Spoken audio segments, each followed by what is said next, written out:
All right, welcome in MPW Digital Postgame Show. Ole Miss knocking off Troy 28-10.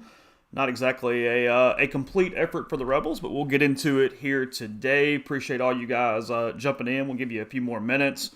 We will. Can you hear me? Okay, we all good. Obviously, first time with this setup, first time hosting this thing, but let's knock it out. No, I'm not eating with Neil's family. I'm at home for this one now.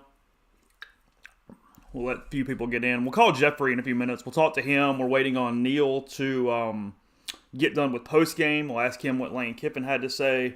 We'll talk to him about several things as well. Call Brian Rippey, and again, we'll take your calls here for the next little bit, and we'll watch some football.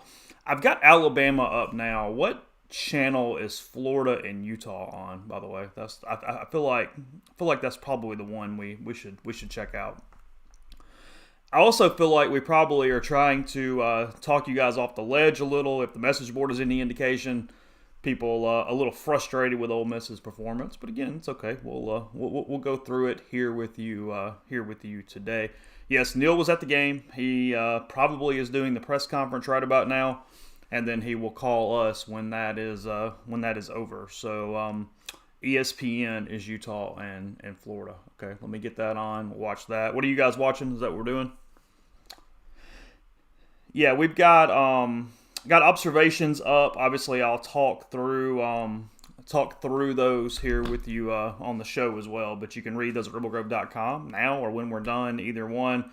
The picture behind me is Breeze with the George Rodriguez Blue Dog. Those were right after Katrina. They did those. So I think it was after Katrina. So 2007, 2008.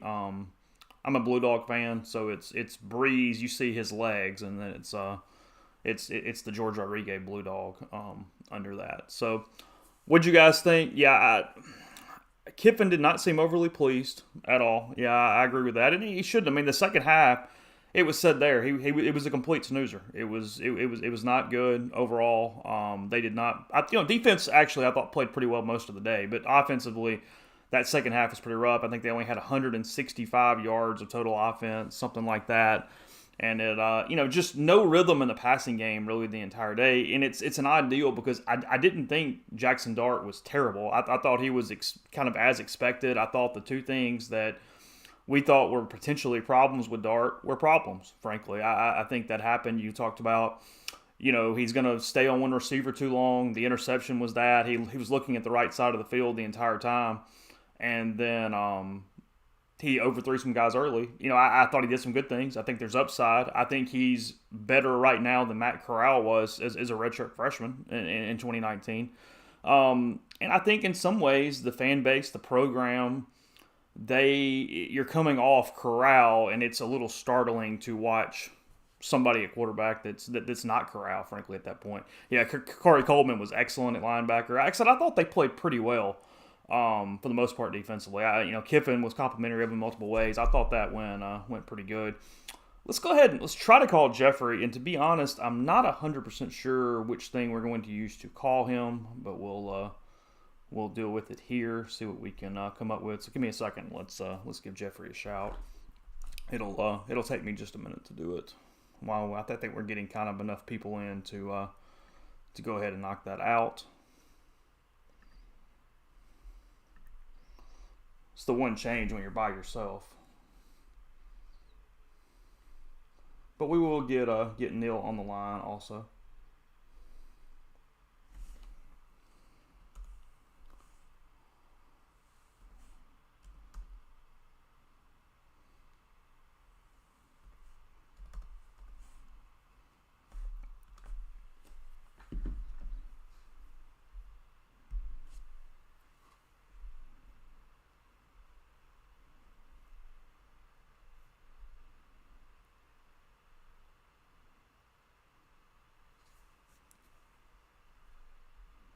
Yeah, we just saw nothing.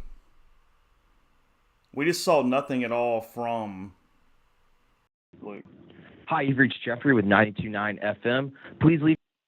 We'll let Jeffrey call us back there.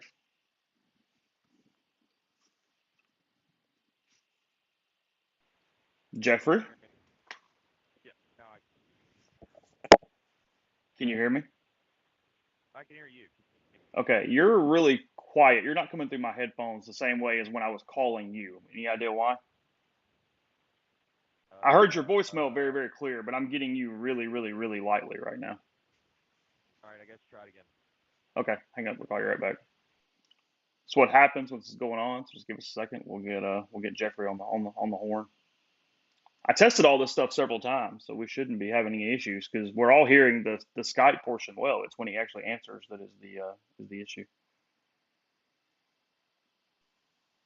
All right, how about now? Yeah, I don't know. You're quiet. What are we getting in the stream for Jeffrey? Yeah, they're saying you can't hear you. Hold on, I feel like I've got you turned all the way up. Any better here? Any better there? That's getting a little Any better. Yeah, that continued to get a little here? better. Yeah, I'm still hearing you a little more now.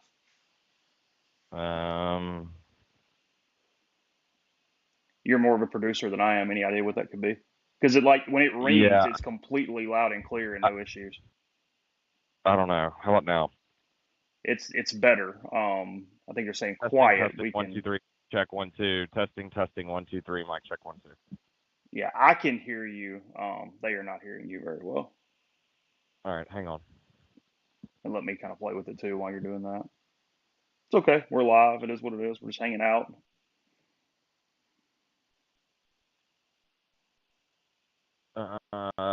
Dylan, what's happening? Tulsa kicking?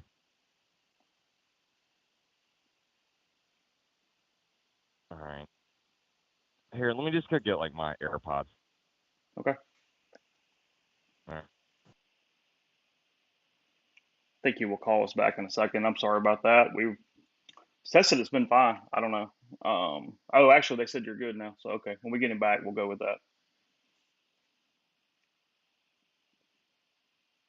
There's about a 45-second delay, so it always does some weird stuff when that's the case. But we'll get him back on. So are we getting? Is South Florida just now ending? Is that what's causing the problem with Florida and Utah? Is that the issue there?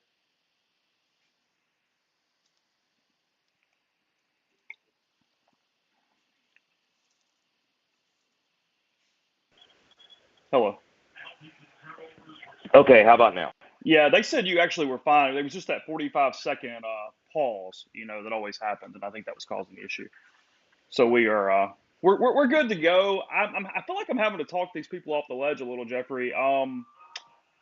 We'll start on offense. We always thought there was going to be.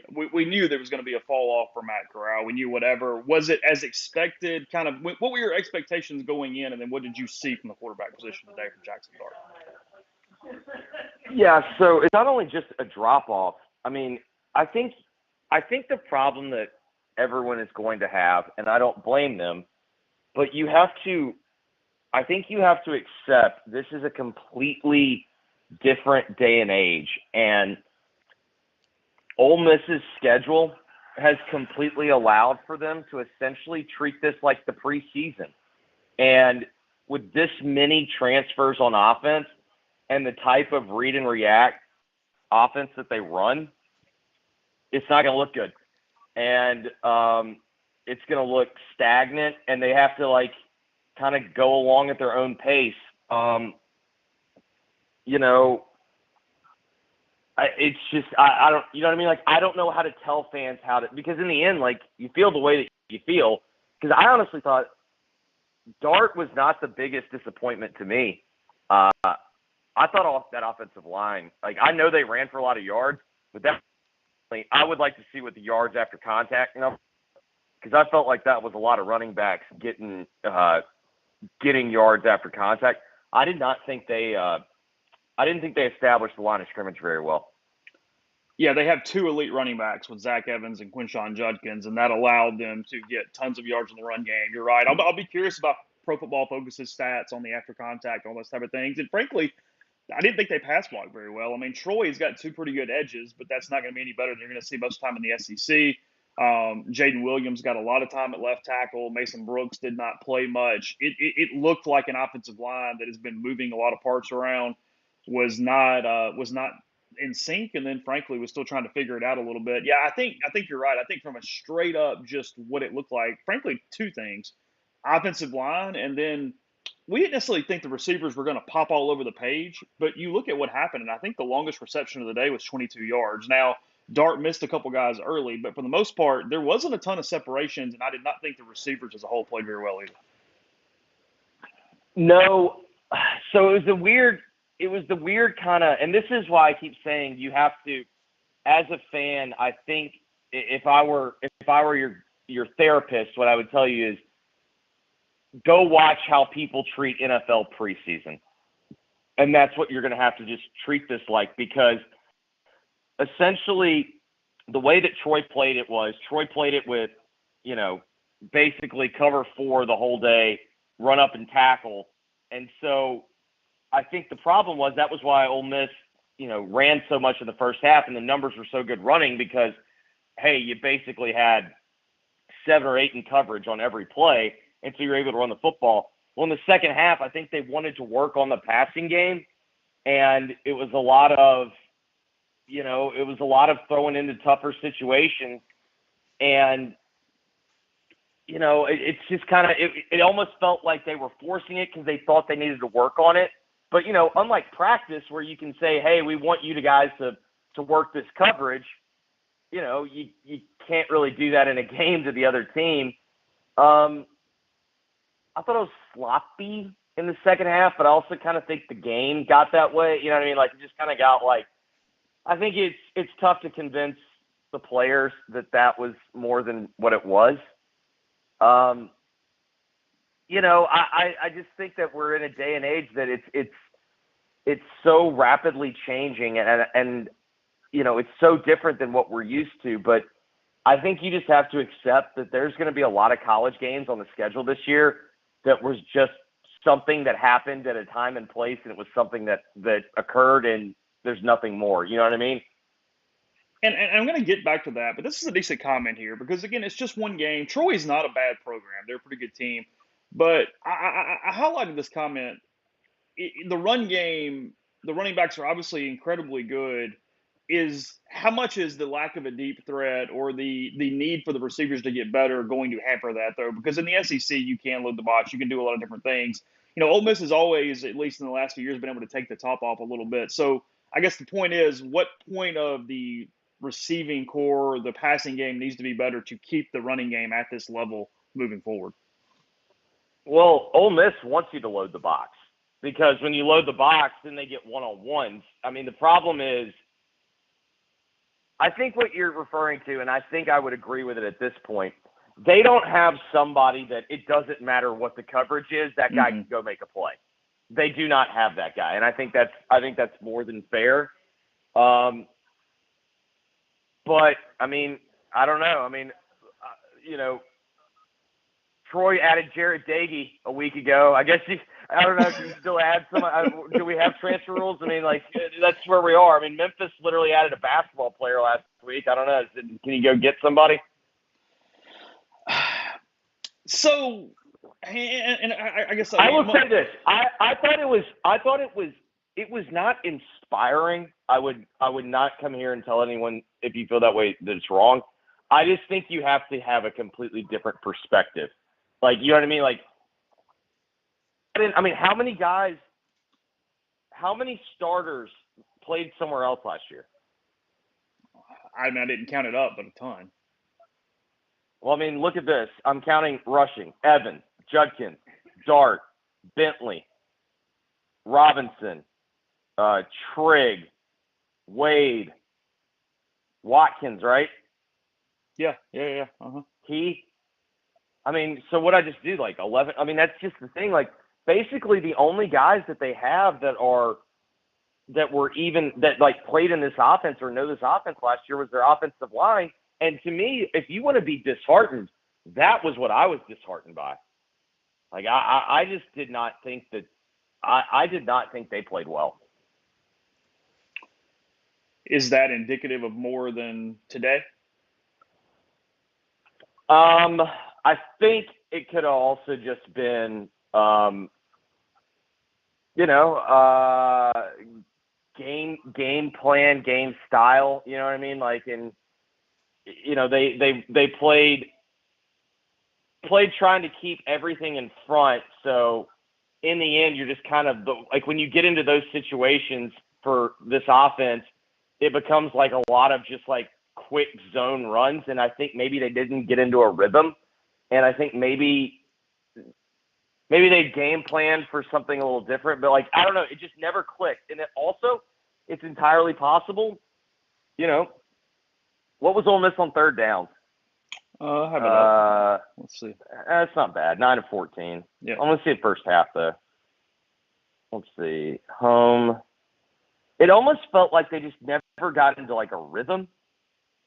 Yeah, like they didn't convert the first 3 third downs. Like, like they just, they just never got into rhythm. But I guess on the other side, the problem is, who knows what to make of Troy, but I think most people thought if Ole Miss was going to have the big regression this year, I think most people believed Ole Miss's offense would be fine because Kiffin will figure it out.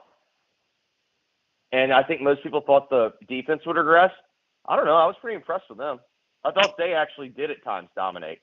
I thought they were incredibly good in all ways. I thought Partridge had a good plan. You knew Troy was not going to blow the top off of you at any point. They tackled incredibly well. Two things that really stuck out for a game one for me was the way the defense tackled, considering all the new guys, the new positions, all the changes, and all the continuity that you don't have this season. They really tackled effectively, and then they didn't have any penalties. They didn't really do anything dumb.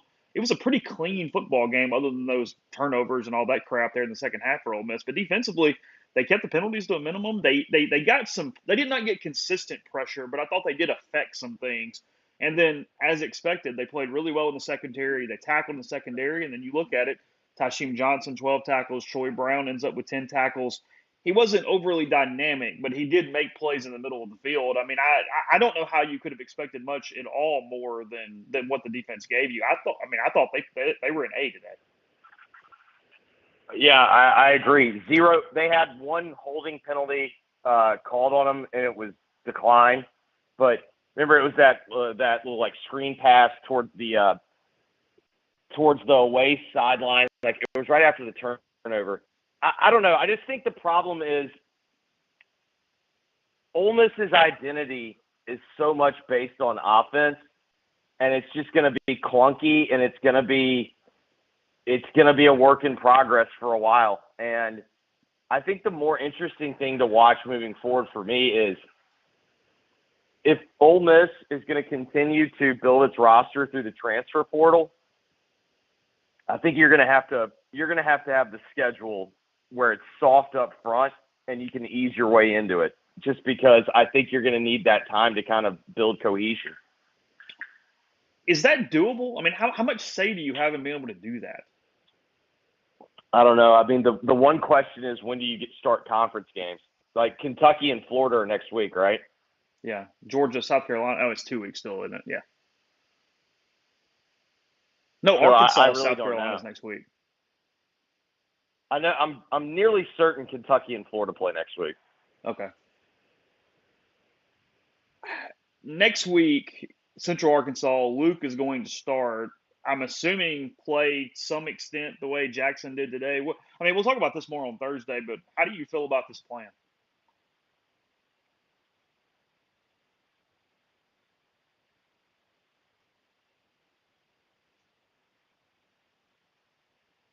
Are you there, Jeffrey?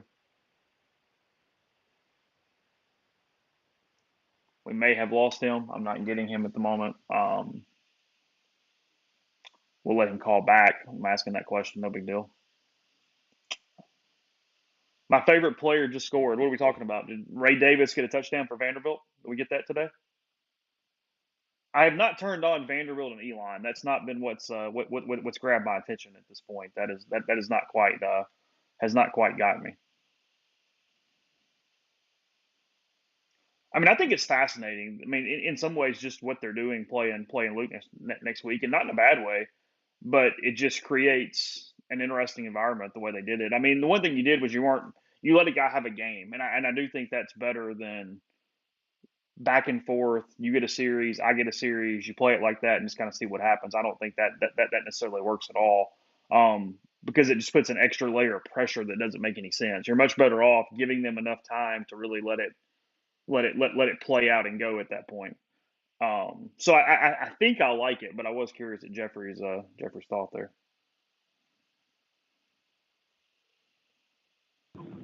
Hi, you've reached Jeffrey with 92.9 FM. Please leave. He tried to call me right before that, so I'm assuming he will call back. Yeah, we got a tie game in Florida. What's your thought on this plan to play Altmaier next week? Man, you better really think it's a toss-up because, I don't know, here was kind of my things on Jackson. Is he Matt Corral? No. But, I mean, you know, anybody remember Matt's first start at Memphis? Because I do. It might have been one of the worst performances I've seen an Ole Miss quarterback have. It was a really he bad was day. horrible that day. And obviously the offense was a different offense, but I mean he was horrible.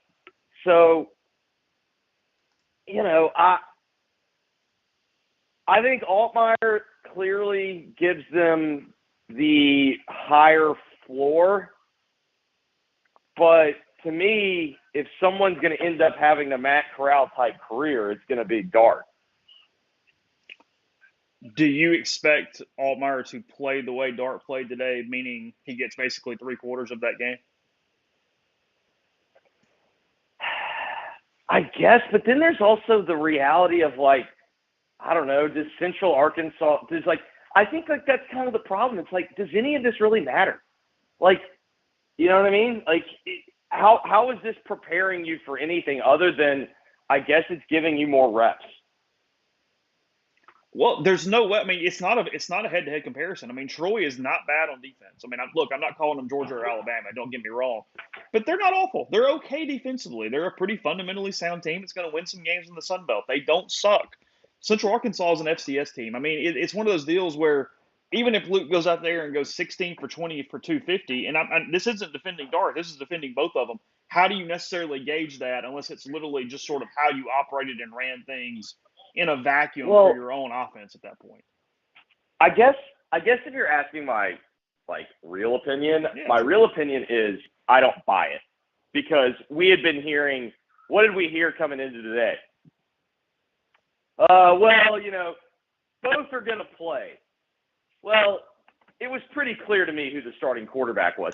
I almost think that Jim Harbaugh opened up like this, I can use this new excuse of one will start one week, the other will start the other. I just don't really see coaches doing that. Lane Kiffin has never juggled quarterbacks in his entire career. My suspicion is that Jackson Dart is his quarterback, but there's some politicking. So how much is he going to play? What's your guess? Snap percentages next Saturday, if gun to your head. Well, I mean, this week it was what? It was basically 80-20, but like part of that's like game script and game flow. Well, yeah, I mean, I don't know. Look through what, 2 passes? Look through 2 passes, and I mean, like, you know, obviously part of Luke's playing time was hurt when I don't know what the center was doing. Did he think he was under center? Like, you know, obviously that like cut into, they would have probably had a full drive there, and he would have gotten more snaps. But like, I don't know. I mean, to me, like, I don't feel like Luke took a meaningful snap today. I guess that's how I would say it. And I guess so that's my my thing. thing. I have a hard time buying that Jackson's not going to take a meaningful snap next week. I really do too. I will say this. It did not look like to me like Jackson Dart was still in a quarterback competition today. I mean, also think about it this way. Coaches say a lot of things, and let's be real, lie a lot. The only quarterback that I can think of that was brought in to be a starter that is not currently starting from the portal is Calzada. And by all accounts, Calzada had every opportunity to win the job and could not do so. You are very confident in your mind that Jackson Dart will start against Georgia Tech. I'm very confident that that will be the case. What's the one thing you want to see by the time Tech rolls around in 2 weeks? I'd like to see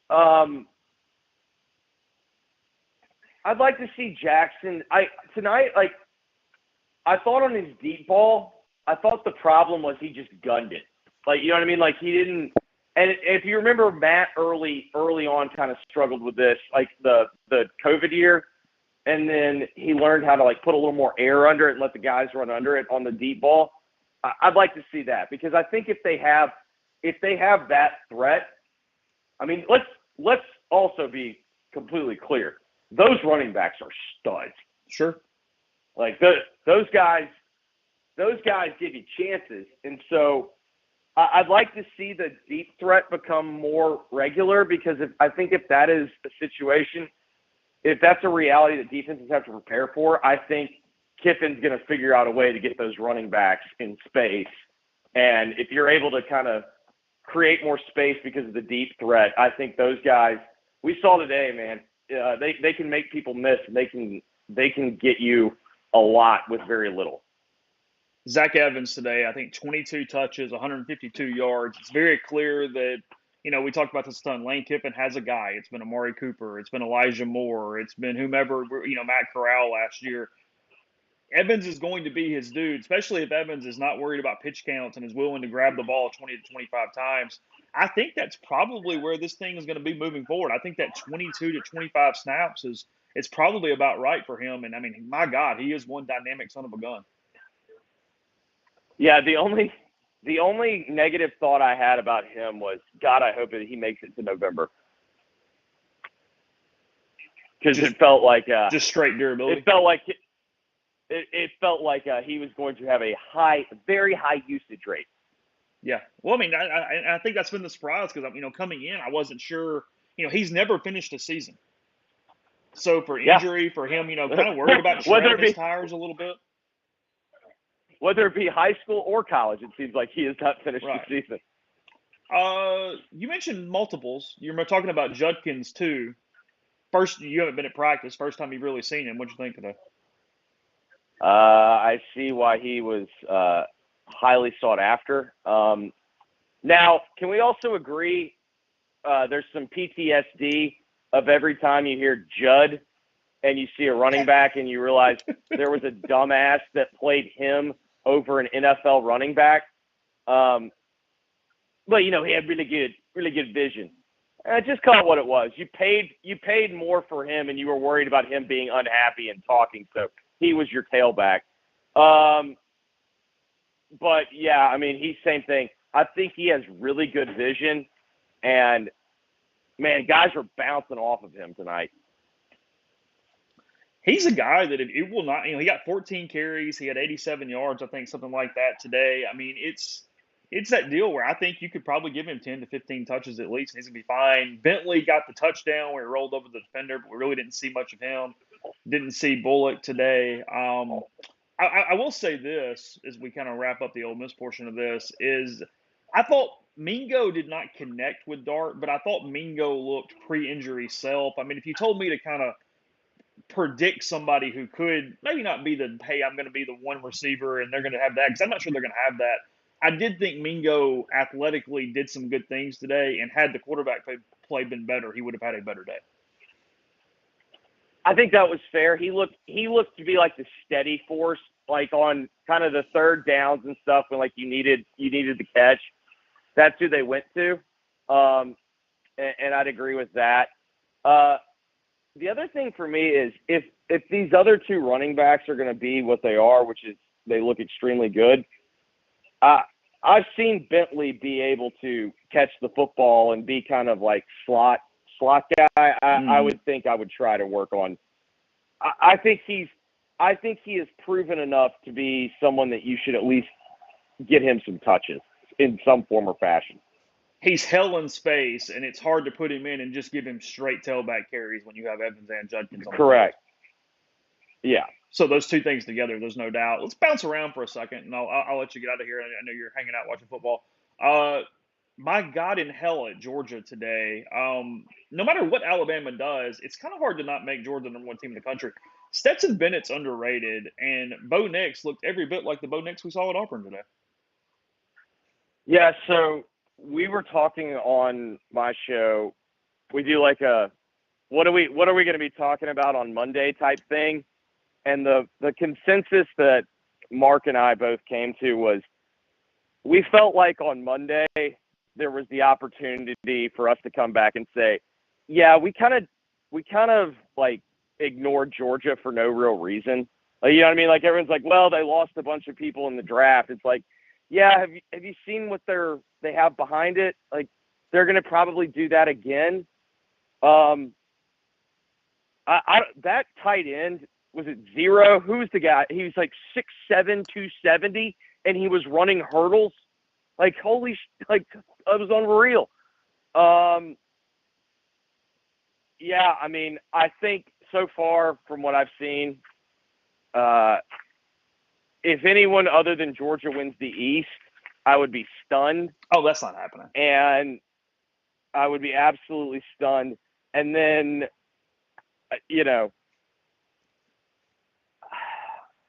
I mean, I will give Dan Lanning this credit.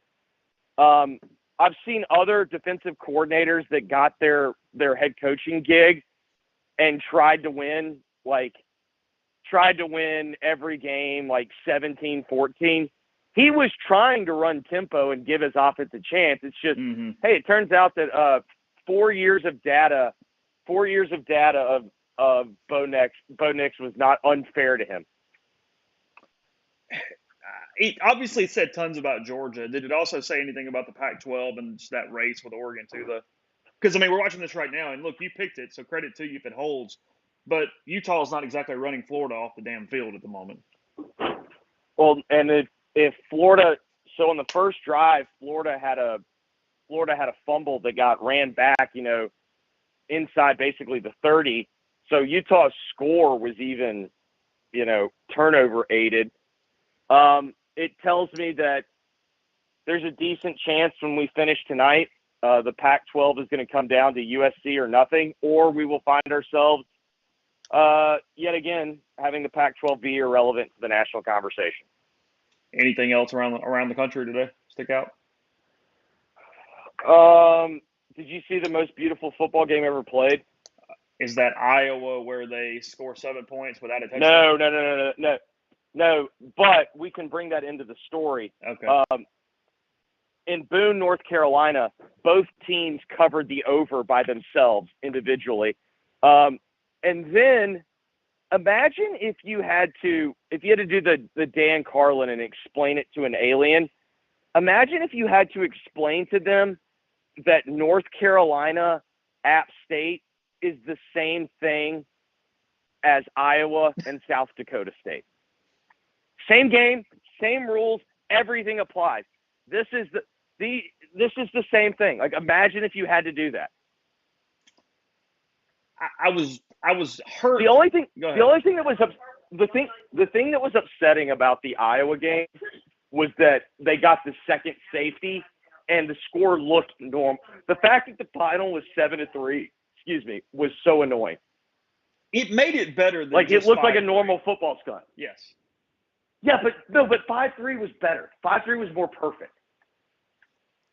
North Carolina still is going to go 4-8, right? I think that quarterback's pretty good. Okay. Luke May's pretty good. So you thought that was but more your about brother and I were Appalachian talking about today, to an extent, even though North Carolina looked like hell against Florida A&M too. Correct, but like North Carolina got 3-score leads multiple times. Like if you watch the game, it was just a drunken game that happened. But your brother and I were having this discussion. Is being an Iowa fan fun? Like in the end, you've got a pretty decent chance of winning 8 or 9 games. You know that you can have a run every so often, and it's a real run. Sure. But like, I don't know, like having to watch that team would not be enjoyable for me. because of your quarterback and offense desires, or Just just in because, general? no, just the idea that offense doesn't matter is infuriating to me. Like, I don't get listed up because I've got a great punter. I don't want to know what my punter actually looks like. I think watching Iowa is that deal where you get done and you feel like you've been in a car wreck, but you were just kind of glad you weren't overly injured. Like, because, yeah, there's nothing fun about it, but you come out in a decent mood, but you went, God, was I really enjoying that while it was happening? Well, and further, you play too many close games. Like, that has to be an exhausting experience.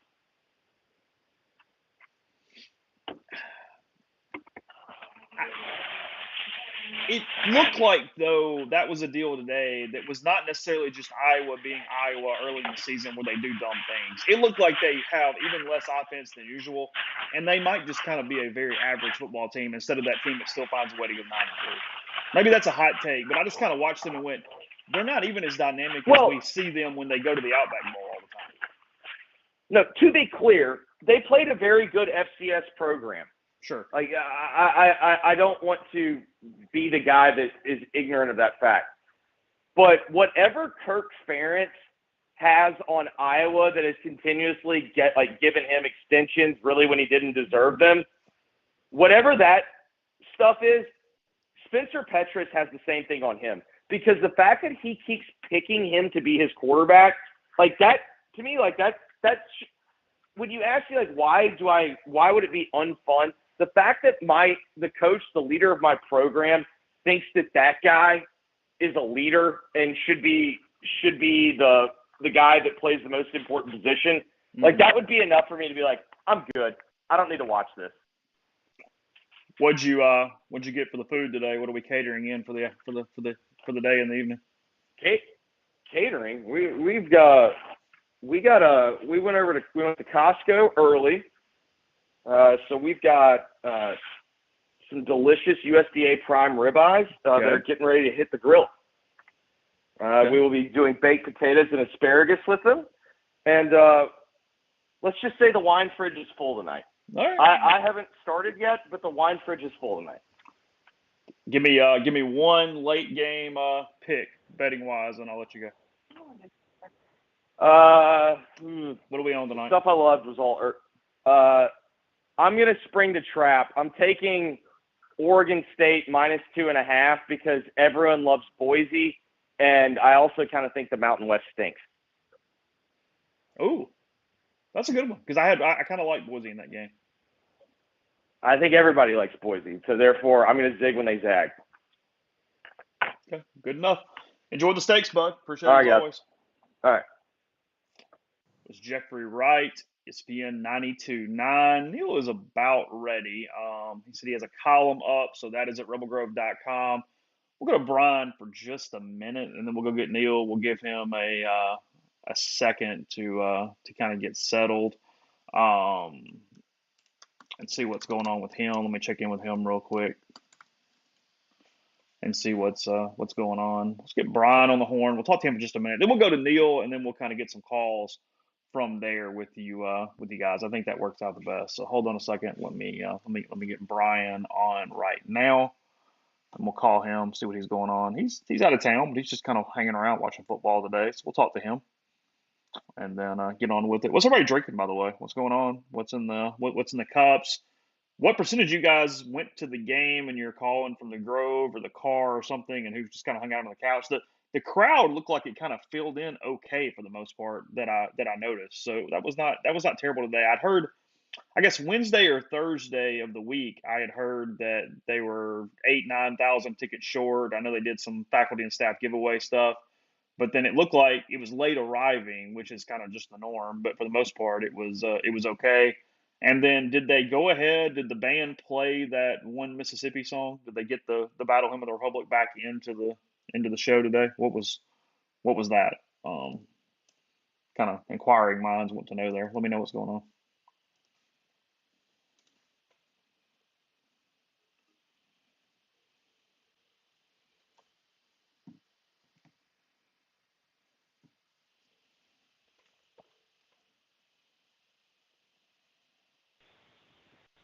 What's up? Brian Rippey live with us here.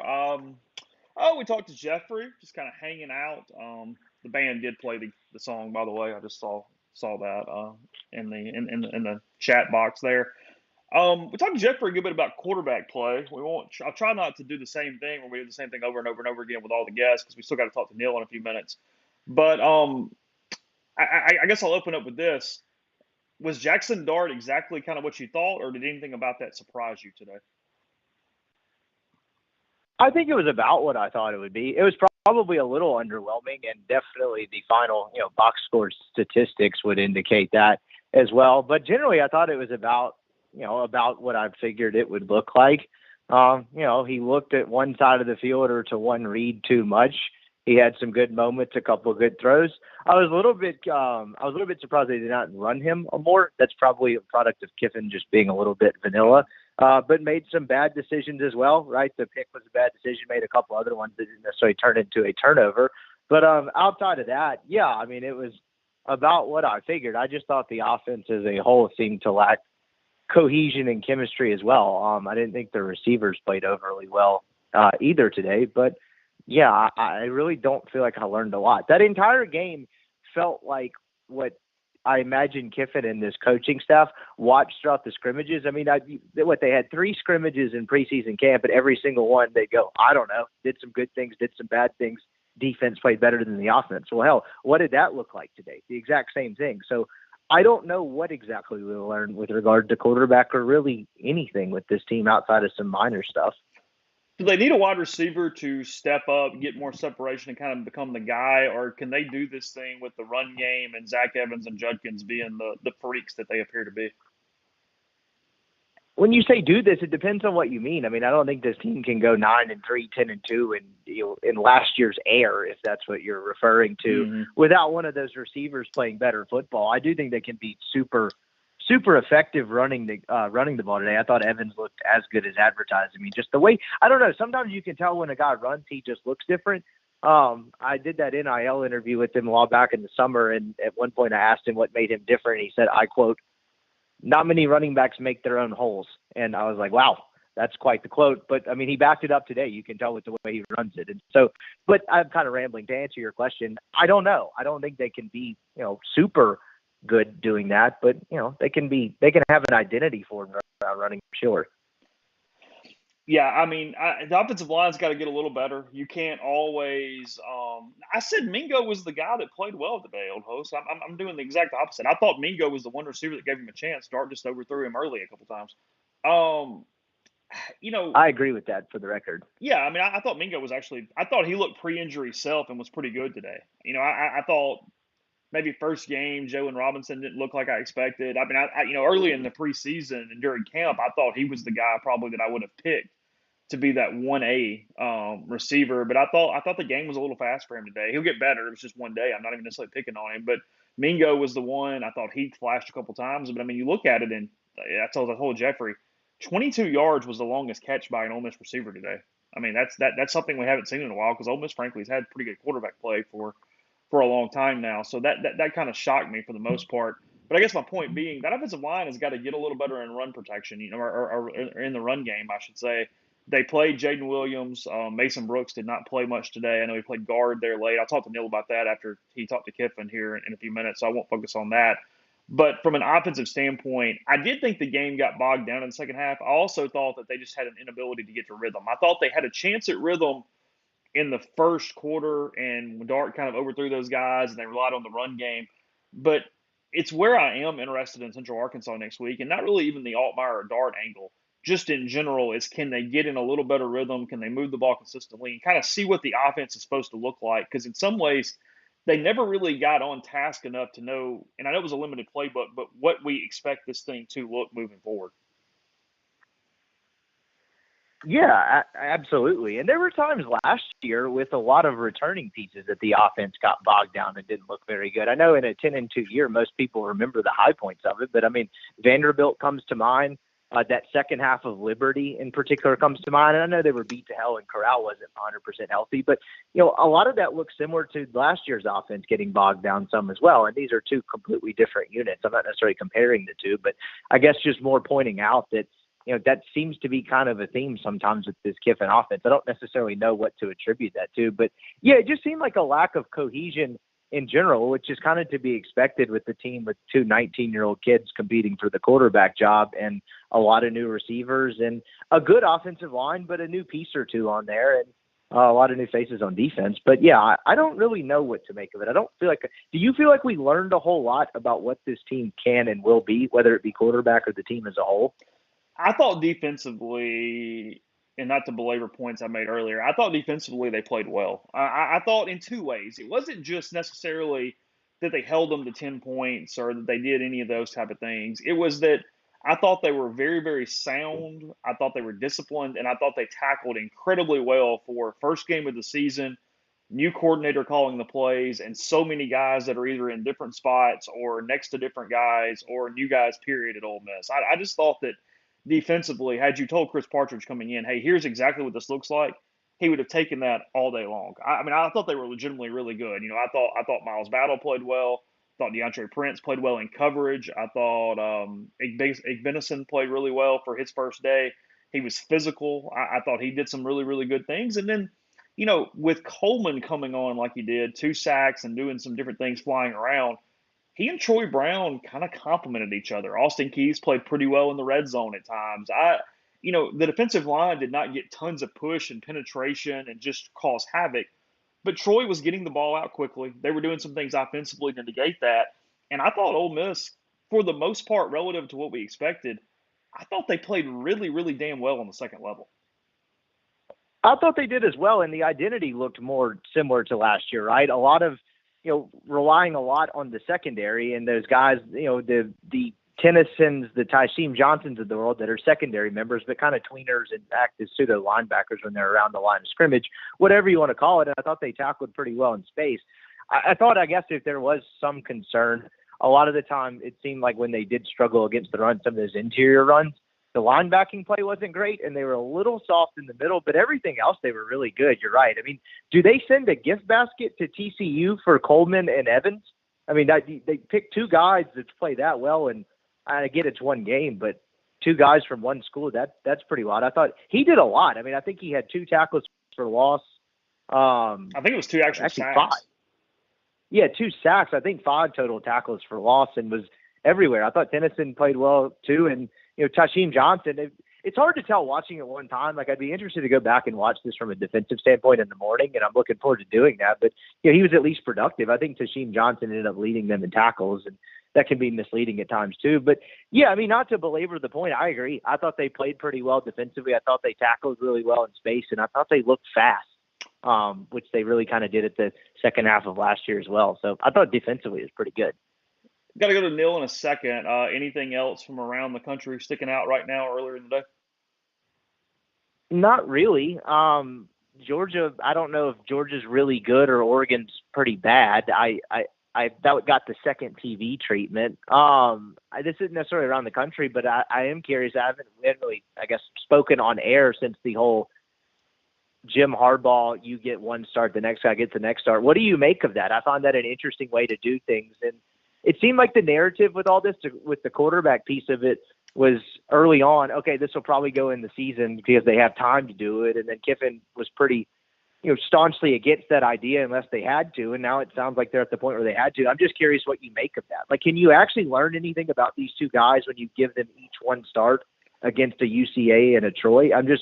I'm not saying it's the wrong way to handle it. I just find it fascinating and a little bit unorthodox. There's a positive and a negative, and I kind of alluded to this. There's a negative in that they're not the same opponents. Troy is a much better team than Central Arkansas, a much, much better defense. If you look at stats, which Kiffin's not going to do, my point is the fan base looking at stats and going, hey, well, he did this and he did this, that's completely irrelevant. That has nothing to do with it. It's going to be about the command of the system, command of the offense, making throws, those sorts of type deals, no matter who the opponent is. And what I do like about it is if you really aren't sure if that's the case, I mean, Jeffrey thinks that it's very possible that this is all just kind of a ruse and that Dart's going to play against Georgia Tech, but they're giving Luke a quote-unquote opportunity. I have no sourcing on that, but I mean, I understand whatever that, I understand that opinion. I understand why that's the case. If it was being that, we see that all around the country in different ways all the time. I just don't know that to be true.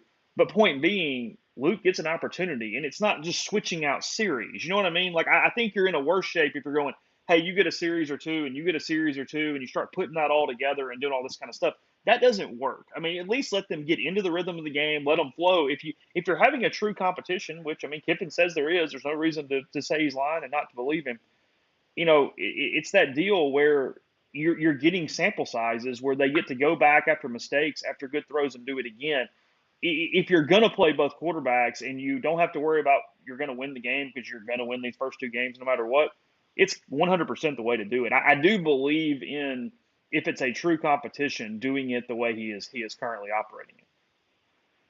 Yeah, you're right. It's just a shame he didn't get biblical like Harbaugh and talk about chopping people in half. But I generally agree. Like it seems like a, I guess, fair and I guess logical way to look at it. And this is really not having to do with anything we talked about to this point. But I did get some stuff on Twitter about making sweeping assumptions about Dart or vice versa. And I just went back to the last three quarterbacks at Ole Miss minus Chad Kelly that I thought, quote, worked out and how they looked in their debuts. I don't know if this is interesting at all, but Corral went 9 of 19 for 93 yards in his debut in a loss to Memphis. Bo Wallace, I couldn't find his halftime stats, but he finished his 20-24 for 280, 2 touchdowns, 1 pick, but they trailed Central Arkansas 20-14 at halftime in his debut. And then Jevin Seed went 10 of 22 for 185 in a win over Memphis. Like, I would say all three of those guys worked out okay. And I don't think you probably learned a whole hell of a lot from their debuts. And, you know, they're all very different factors, different opponents. But I just found that interesting because I don't think you ever really learn anything about a quarterback in their debut, particularly against an opponent like that. And that's not necessarily a pro Dart case. I just kind of found it interesting to go back. And I guess Altmaier gets his shot next week, unless it's a ruse, like Jeffrey said. I kind of give some credence to that, but I suppose we'll see. But it is certainly fascinating. The snap cap percentages will tell us. I mean, if Dart plays half the game, then that's not even, and they're probably going to play Dart or whatnot. And then, yeah, whoever actually plays against Georgia Tech will be the starter, in my opinion, because that is a game, at least against an ACC opponent, on the road in Atlanta for that. So anyway, I'm going to give Neil a shout. Appreciate it, bud. We need it. I'll give you a shout back. I know you're watching football, and be safe headed back to Oxford.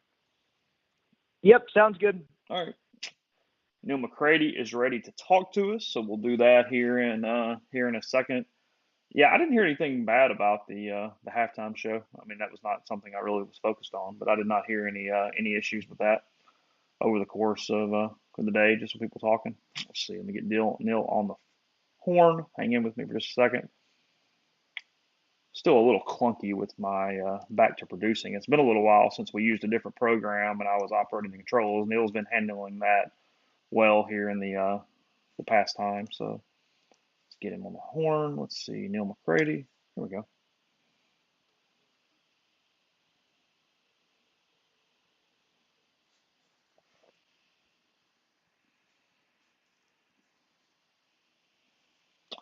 Neil, you're live on the MPW Digital Postgame Show. How was Lane today in his press conference?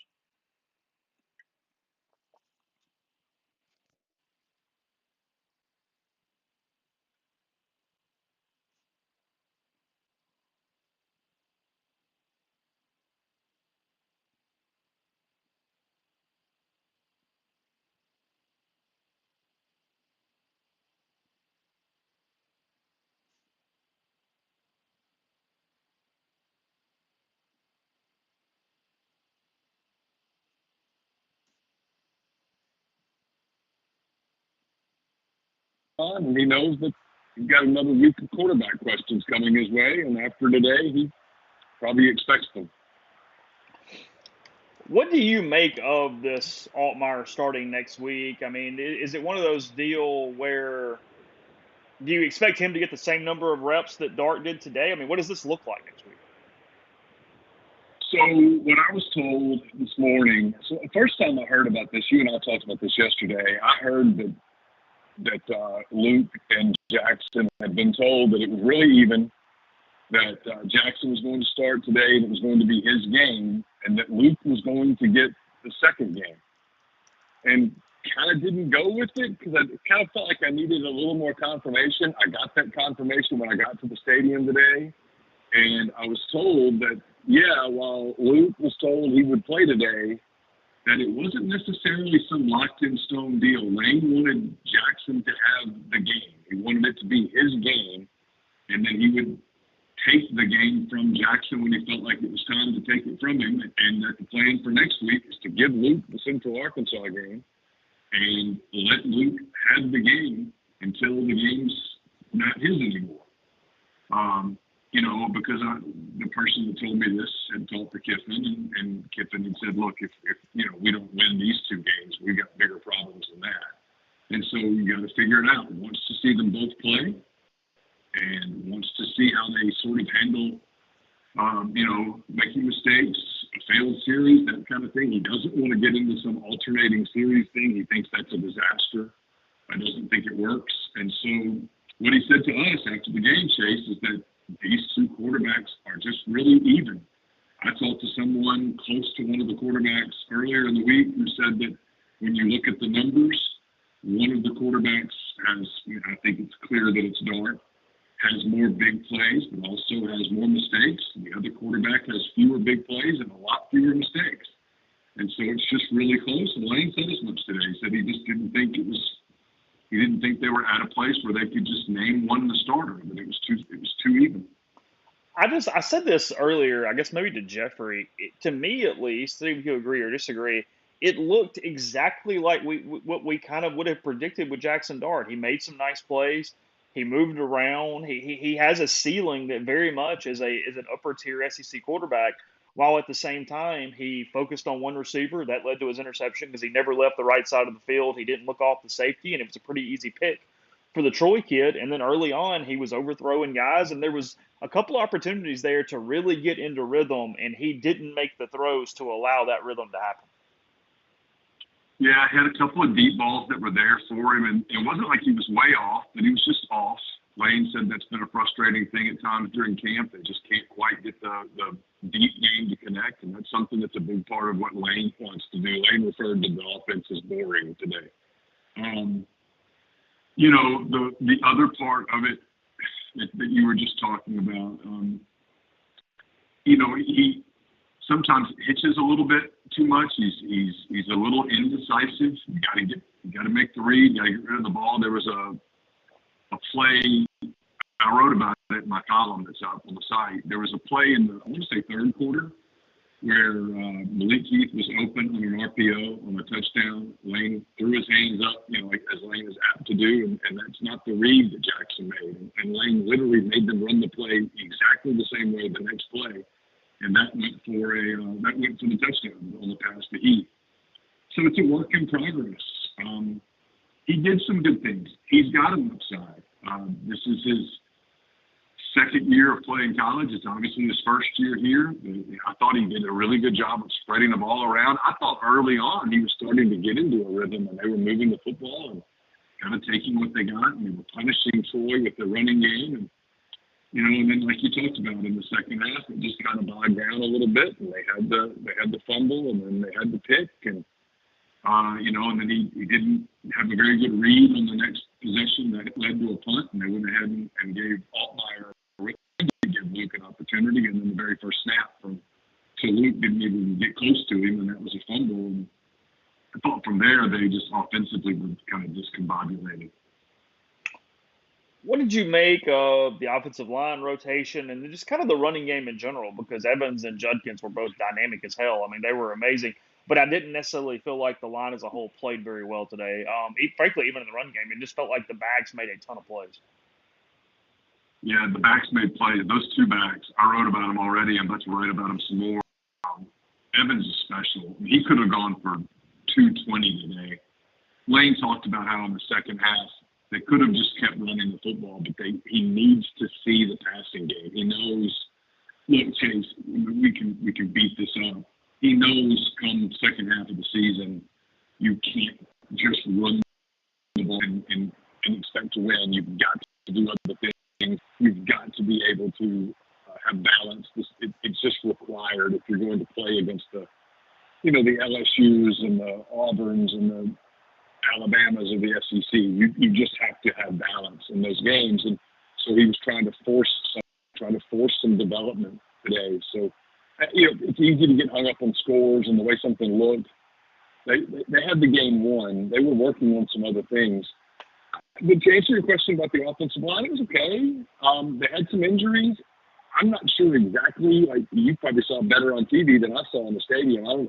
He referred to left tackle. I'm assuming that Williams went down some, and they had to move Jeremy back over. And I saw Michael Pettis got some snaps. Mm-hmm.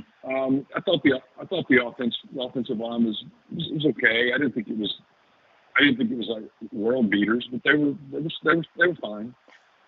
I've had this take with Brian and Jeffrey, and actually in the opening, the linebackers, because of what Corey Coleman did today, being pretty dynamic even in the run defense game, which we didn't expect from him as much as just being a pass rusher, and the way he was able to play. They made a ton of tackles. They didn't miss many tackles. They were very assignment sound for a group that hasn't necessarily been together. It's Partridge's first game calling the defense the way he is.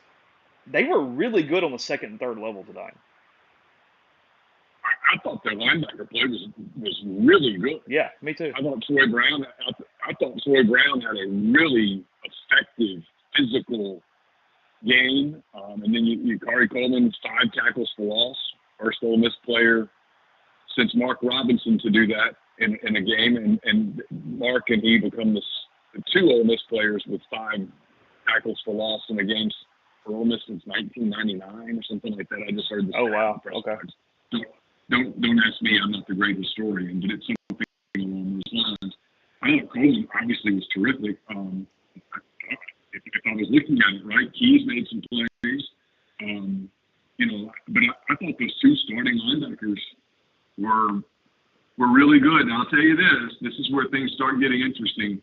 2 of the very first people off the field, which usually is a sign of guys that aren't particularly happy about their playing time. Devon Clowney didn't play much, didn't particularly seem to be all that happy. Brandon Ward, same thing. So, you're starting to see some Brandon Mack, I'm sorry. You're starting to see some separation there, probably. And so, you have some guys that will show up this week, and they have 2 choices. You can kind of sulk, or you can get to work and try to earn yourself more time. But, I thought Troy and Coleman both, they looked not like just SEC linebackers tonight. I thought they looked like big-time linebackers tonight. And then, look, they've got some physical dudes in the back of that defense. I mean, Davison Igbonason, Ty Sheen, Otis Reese will knock your head off. I mean, there's a lot of physicality back there. I thought they defended pretty well. In the second half, they kind of lost their edge a little bit. That happens. That happens to early in seasons and stuff. I don't think that's a tremendously big deal. I thought the way that they played defensively in the first half, if I'm an Ole Miss fan, I'm pretty encouraged by that. What do we make of the wideouts today? They got to be better, right? I mean, I thought Mingo had chances, had the ball gotten to him. I thought Jalen, game was a little fast for him for the most part. Heath had a couple things, but, I get it was the way the game played out. I get they were so good on the ground and all the stuff that we've talked about. But as I've mentioned a couple times, 22 yards for the longest catch of the day didn't do much for me.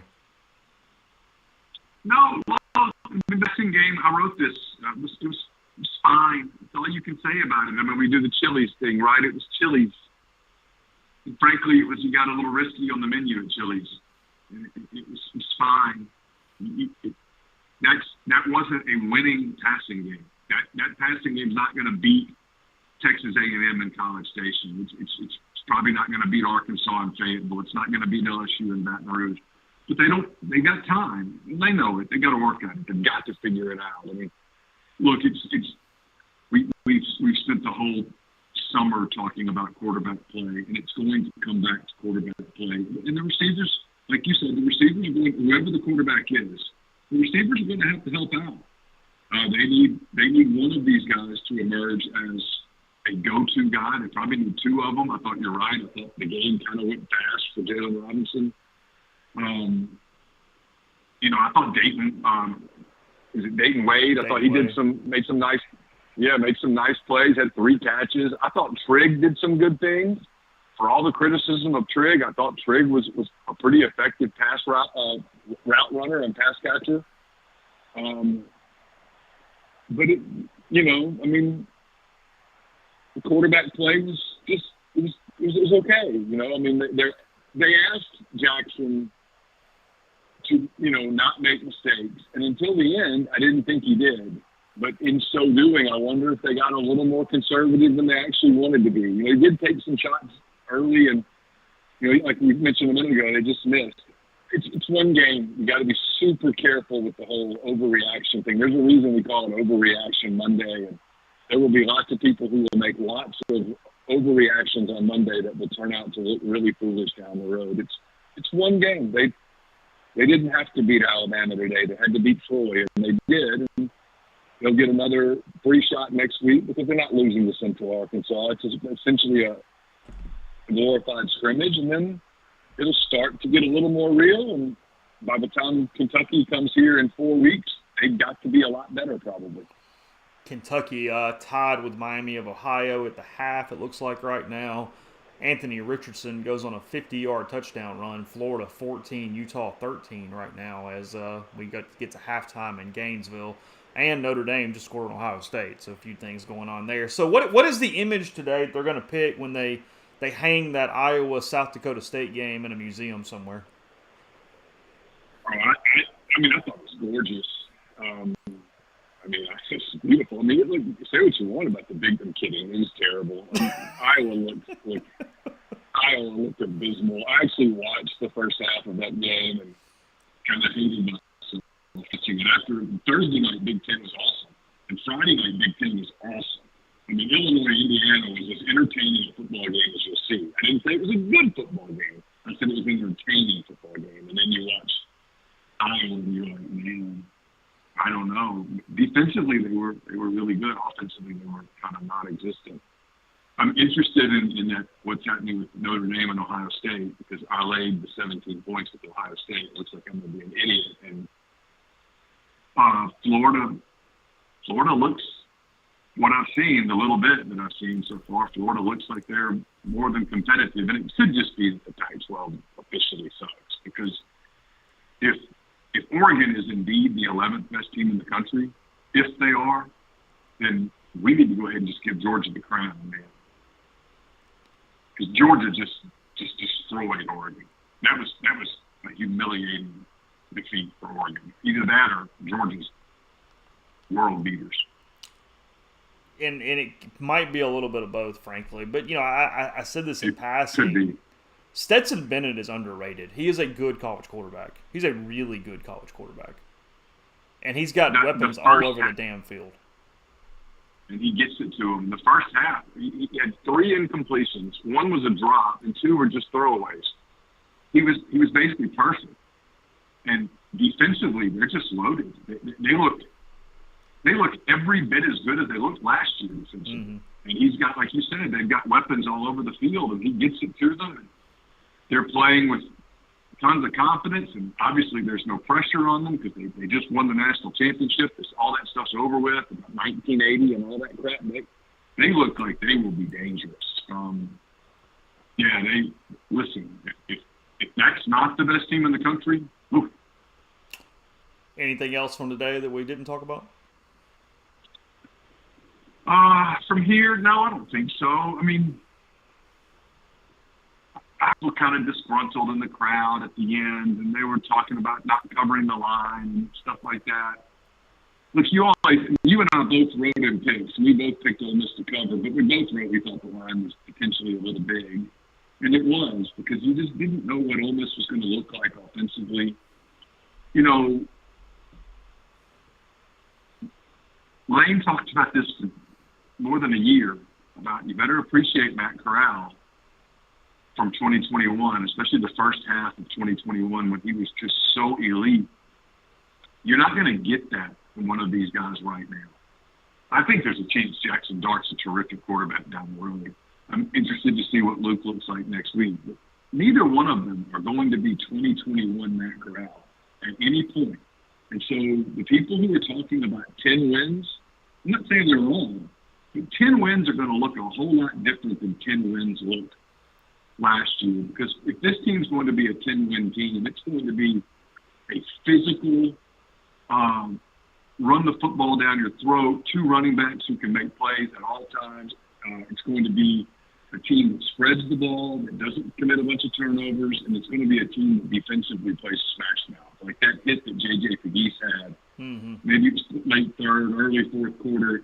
I mean, they had some explosive plays defensively with guys, but they brought it. And if this team's going to get to that place, that's how it's going to happen. It's not going to happen because somebody steps up and is an all-SEC quarterback. If one of these guys is an all-SEC quarterback, it's happening down the road, not this year. What's on the site? What do you got coming? I've got my column up, and then I'm working on a sidebar on Zack Evans. He had some funny comments about the offense. Zack had to be talked to after they took him out with 180 yards. He smelled 200 and wanted it. But he knows there's a lot of season ahead. He said he didn't care about quarterbacks right now, but he thought that the way that they were running the ball with the people in that room, that they can handle the offense as running backs. Talked to Jackson Dart a little bit about his his game. He admitted that, it's hard not to put a bunch of pressure on you when you're in a competition that is apparently this close, and that you're going to get your opportunity, and he's going to get your opportunity, and you have to be careful not to let one mistake turn into two. And we heard from Troy Brown, who was just really complimentary of Kari Coleman, some of the other guys. I think Troy felt, especially in the first half, that they put a really strong effort together. Wasn't particularly pleased about the second half, but I thought that was kind of human nature a little bit, to kind of let your foot off the gas when you realize that 28-3, you're not losing the game. There's no chance. Yeah, I'll give them a little bit of pass on that, and I talked to Jeffrey about this. What impressed me the most, other than some of the tackling and things, is they were pretty clean and didn't commit penalties. The last couple of years, Lane's teams have committed a ton of penalties at different points. And the referees kind of let everybody play for the most part, but they were incredibly mistake-free from a foul penalty standpoint today. Yeah, they were pretty clean defensively. I thought it looked like they were aggressive. I mean, I was kind of looking for some differences in schematics. They didn't throw a whole lot at Troy. They didn't have to. Troy didn't have a lot of weapons. I mean, you had come in and told me that you had talked to somebody, I can't remember when this was. It was maybe early August.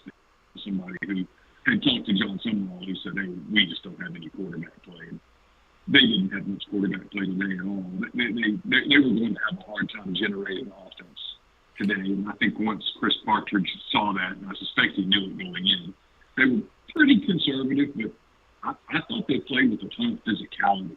I thought they were a lot more physical for a season opener than they were at the beginning of the year last year on defense, where they kind of struggled. They didn't get going defensively last year until Robinson got in the lineup, and thought they were far more cohesive and far more physical. By the way, I saw Chance Campbell on the sidelines. He was here today, so he mentioned how much he enjoyed doing the show last year and all of that stuff. So it was kind of fun to see him, just as we were thinking about past defenses. It's kind of fun to see him as he gets ready to make his pro debut next week. What was it like being back in the stadium, first time in a while? I kind of missed being able to see a lot of games. I had Georgia on one screen, and I had Arkansas on another screen, and then I got knocked off because apparently our ESPN account had too many logins, so I couldn't see all the games that I kind of wanted to see. And then you start watching a game on TV for a minute, and you miss a couple of snaps, and you have to remind yourself, nope, you're covering the game, be disciplined, watch the game. And 28-3, you're kind of watching other stuff, and you get out of practice covering a game in person, and it takes a little while to get back into it, I think. Yeah. I know that sounds insane, but you know what I'm talking about. Nobody in the audience will have any idea what I mean, but you get used to watching multiple games on TVs and stuff and just kind of writing as you go, and it's a little more laid back. And when you're watching in person and you realize you got to write a lot, you have to kind of concentrate more and take more notes and stuff. And I did well for a while, and then my day as a writer sort of reflected Ole Miss's defense. I started strong and finished weakly. You've got Zack Evans coming. Again, column up on the site. Observations are up, and then we'll have this thing that we're currently doing right here. So sounds good. Thanks for the time. Go do that, and we'll continue this conversation on Monday. All right, my friend, too. Was one Neil McCready there. I'll get the number up, let you guys call in if you want to chat. Before we do that real quick, I was going to kind of go over stats.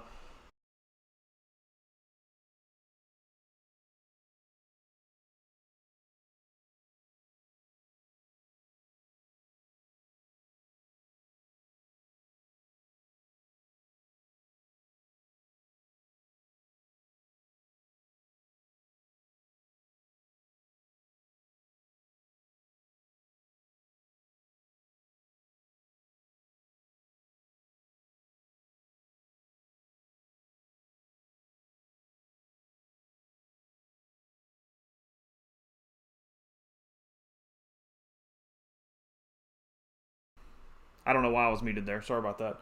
I was going to go stats real quick. We'll get you guys up from a standpoint of calls in a second. Yeah, I know. Audio's back. Sorry. I had a slight glitch there. I don't know why that was the case.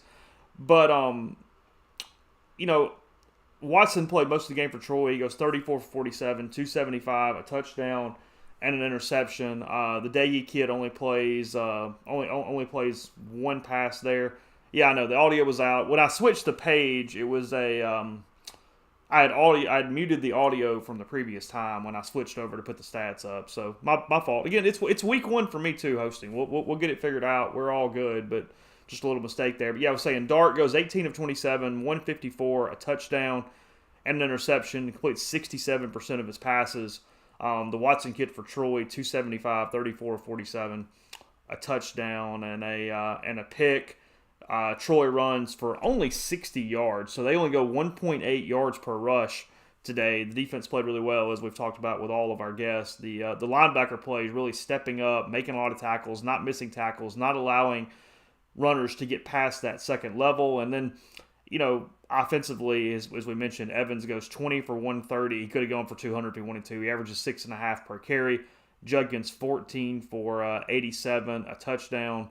15-yard long there. And then, Dart ran 4 times for 40 yards. He gets a long of 37. And I do agree with one of the comments in the stream that if you had let him kind of run a little more, if you'd let him maybe get a little more in the thing, it might have helped. But it's week one. You do not risk getting him hurt at this point. There was no reason to do that against Troy today and have him unleashed and have some Matt Corral deal where he's running all over the field. It just didn't make sense. We didn't see much of Bentley today.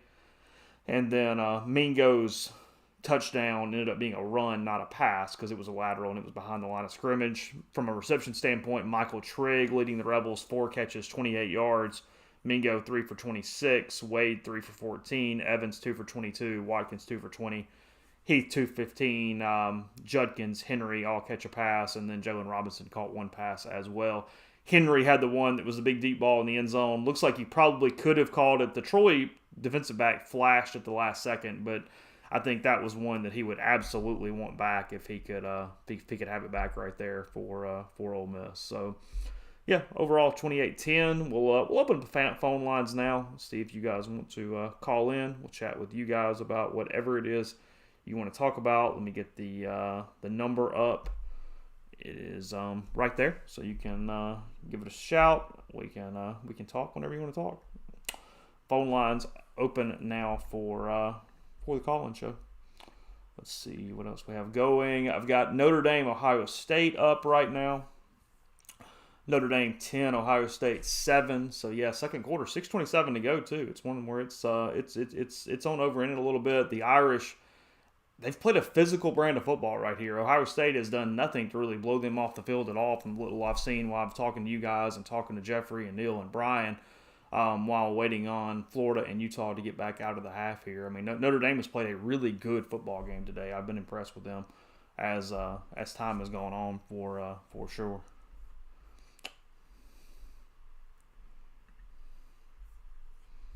Who do we have? Bennett from Oxford. Hey, Bennett, what's going on? Oh, nothing. I'm just sitting here chilling after the game. here's my deal. I think there's a lot of overreactions tonight, honestly. Well, there was going to be a lot of overreactions today, right? I mean, was there any chance, barring anything but 50-3, we were not going to have an overreaction today? Probably not. Okay. Now, here's my thing. We evidently did not open the offense up. We didn't really even try to pass it downfield a whole lot, save a few times. I think you need to give it time. This is a new team. We're expecting Matt Corral out there, and we really shouldn't. And the defense played fine. They did good. They held them to 10 points. And honestly, there's a lot of years where, if Wesley McGriff was coaching them, they wouldn't have. Low bar, but yes. But it's give them a minute. We have 3 more games now to iron out the kinks in this. We haven't really even seen a couple teams in the league. We're going to be fine. Even if we don't exactly meet expectations, I don't think there's a way we go under 500 in this league right now. In the league? Under 500, yeah. In general. I don't even go under 6 and 6. Yeah, but now 6 and 6 would be a massive disappointment. Yeah, 6 and 6 would be massive. I don't think we exceed that. I think we go at least 8 and 4 still. I thought 8 and 4 was the number. I thought that things could go better or worse. Better by 2 games, everything just fell perfectly. I thought the floor was 7 and 5, probably 8 and 4, maybe 9 and 3, somewhere in there. And I don't think there was anything that changed. When I come out of this, as I said earlier, from a Dart standpoint, and I think I'm kind of agreeing with you here. He looked like what I thought he would look like. Frankly, had he not made some of those mistakes, I'd have went, wow, this thing's totally different. This is going to look whatever. When I hit the button and started the show, I don't know that I had an offensive hot take because I wasn't expecting much more than exactly what he did. Well, here's my deal. Dart's younger than me, and it's still a little bit of a shock. There's an almost quarterback younger than me, but still. He's my age. I don't think, and people at my age make mistakes. He made a mistake. Whatever. I made plenty of mistakes when I was playing football. Give them an opportunity to grow from it. Give them a week of practice. They'll work out the kinks. They have up till Kentucky to work out the kinks. I think people are overreacting. And I just think, calm down. Enjoy. You're going to start freaking out now. Anything that did impress you today that you weren't expecting? I think Quinshon Judkins just going out there and just playing like he really should have. He was probably he was our second best back in his first game here. And he may have been the first. He's competing for it. He's going to get significant reps this year, and he honestly deserves them if he keeps playing like he did today. Yeah, I think it's I guess it was Jeffrey Brown whoever said that. I think getting Bentley out wide and kind of finding him touches out there because there's no reason, barring injuries or something unexpected, that you can have Evans and Judkins really carry the mail right now. Well, I'm going to let someone else get on. Thanks, Chase. Absolutely. You have a great night. Y'all have a great night. Thanks.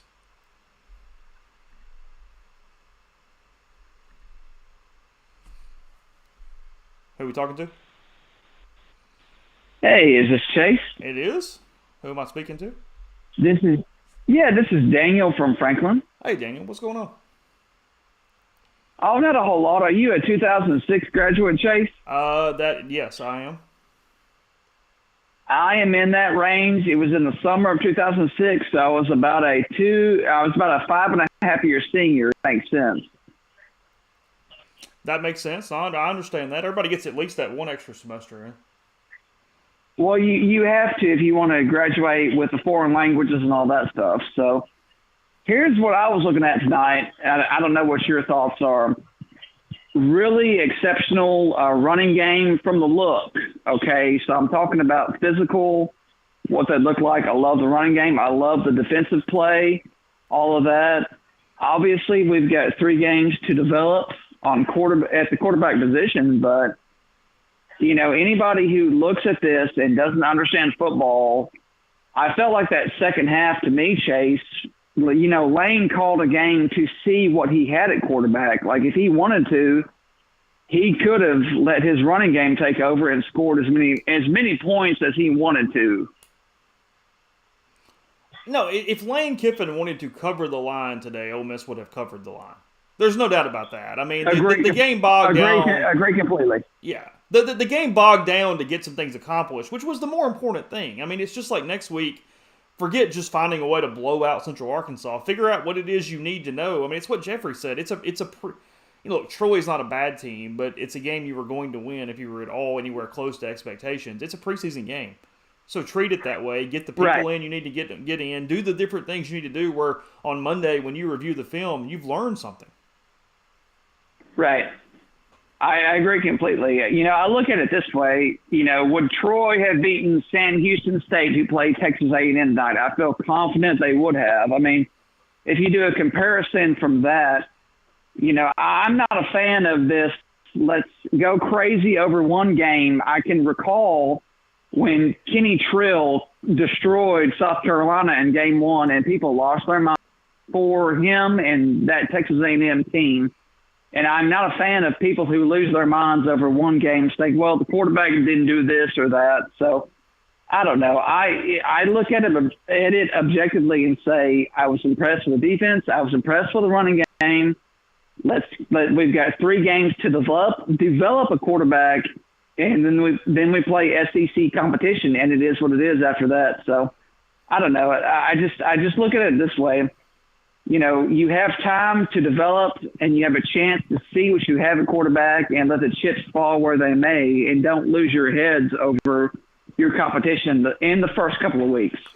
No, Kentucky is struggling. Miami, Ohio. You saw what Iowa did today. All jokes aside, I mean, when you put an opponent away the way Ole Miss did today, there was and have 2 more games like that coming up before even Tulsa. You know, it's a deal where there's really no overall negative. I mean, we can have a lot of overreactions. Those are fun. It's the reason we're doing a show on our own right now. But no, there was nothing today that was some sort of catastrophic event for the Rebels. Right. Yep. I agree completely. You have to be objective and look at the competition and don't lose your heads. But, you know, I appreciate what y'all do with this call-in show. I really do. I'm a first-time caller, and I've listened to y'all for years. So thank y'all for doing what you do. And keep it up. Thank y'all so much for doing what y'all do. All right. Appreciate it, bud. Thanks. Who's on the line? Turn your device down, please. Hey, Chase. How you doing? I know we're kind of nitpicking here. I guess it's first game. So kind of what we do is hardcore fans here. But right on. One thing that is glaring to me is something that we don't really think when we're thinking about quarterbacks and defense, line, things of this nature, but the punting game was horrendous. And I know we got the keg leg, but I mean, can the Troy punter transfer midseason? I mean, I think that's something. I think Mason ended up kicking 4 times. What was it? 40 on average? Is that what it was? Yeah, it was. I mean, look, there is a fall off to this point for Mac Brown. There's no doubt about that. Assuming that Mason's healthy, I mean, he's been pretty injured. Yeah, I know we have that situation, but I mean, that's going to rear its head come the SEC time. I mean, it just really is. You know, that's just something that personally that I saw that was like, man, I mean, that kind of worries me. We took for granted Mac the way he could flip the field. And, I mean, I know the hardcore fans and the hardcore people that watch these games, they're going to notice that. But, you know, that's a big, you know, thing for me watching the game. It just stood out. Like, I mean, Troy's got a good punter. I wish we could get him. It's definitely an under-talked about thing. It's something that could absolutely affect them. It's something, frankly, we hadn't talked about enough on both sides because I think they've got a really good kicker with Cruz. I don't think that's going to be a problem at all. And he did leave 2. I think he had, did he have 2 that stopped inside the 20? I don't have the stats up in front of me right now. I do at least want to see a little more sample size because we didn't see him much during camp because he was out. I mean, so it's one of those deals where I agree with you on the sample size we have, and like you said, we're kind of the whole point right now is from a nitpicking standpoint, but probably need 2 or 3 games to get a full aspect of exactly what that looks like moving forward. Well, I really hope it picks up and gets a little better. I mean, I love the keg leg. I love that, you know, how deal. Maybe he needs to stick to the kegs and leave the legs alone. But again, thanks for doing this, and I'm gonna hang up and listen. Thanks for taking my call, Chase. Absolutely. Yeah, field position important when you're talking about running game, defense, the way that Ole Miss, at least at the moment, is set up to win games right now. But I don't think they're devoid of explosive plays. I mean, at all. I mean, I think Ole Miss still can very much have an explosive offense. They're just going to do it a different way. I mean, we're so accustomed to the way they've done it with Matt Corral the last couple of years, because that's all we've seen from Lane Kiffin to this point. This is the first game we've seen with a Lane Kiffin that's not going into a game thinking Matt Corral was going to play quarterback for him. So, I mean, there was going to be that type of change. And then he's also figuring out what the usage is for his bell cows. Because, we talk about how much you're going to give Evans the ball, how you're going to factor Judkins in. What do you do with Bentley? These different things. I mean, they don't have, what the wide receiver that's taken off. There's lots of parts of this right now that it's still a work in progress. Lane talked on Reb Talk on Thursday night when he was speaking with David Kellum about how the playbook remains pretty thin. They haven't expanded it. It's not a playbook at this point that is the way it was last year, and that's quarterback, that's transfer portal, that's first game. That's a lot of different things as time is playing out here, and there's plenty of time. I mean, the conversations that we're having right now, we're going to be having some version of those after Georgia Tech, and then even after Tulsa with Kentucky coming in the week after that. So I mean, this whole deal is nowhere near sorting itself out. You're probably going to need to hang in there the entire time from that point. So I mean, let's see. Notre Dame still up 10-7 Ohio State. I guess we have Florida back on. We'll flip back to that. Which one are you guys watching? Are we doing Florida Utah on TV1, or are we doing Notre Dame Ohio State at this point? And I guess it's worth keeping an eye on Kentucky. It feels like, given everything that potentially could be happening with that.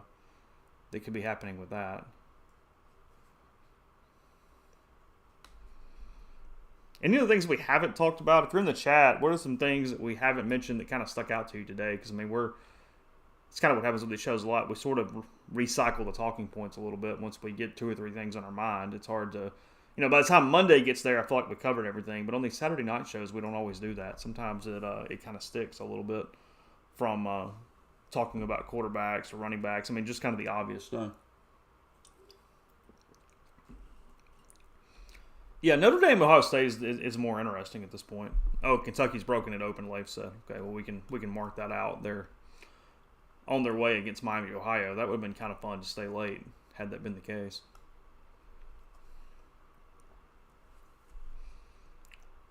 Phone line is open. If you want to chat, 662-259-7556 is the number. If some of you guys are driving and maybe you don't have the screen up where you don't see that. 662-259-7556. George Rule saying wide receivers seem to play well. Not a lot of drops for Ole Miss. See if I had that up. That might be a Pro Football Focus thing that I can only find. I want to see if I can find that on the stat system that we do have from the standpoint of drops. Let's see. Do we have drops as a stat? Just kind of looking real quick while nobody's calling to see what I can find.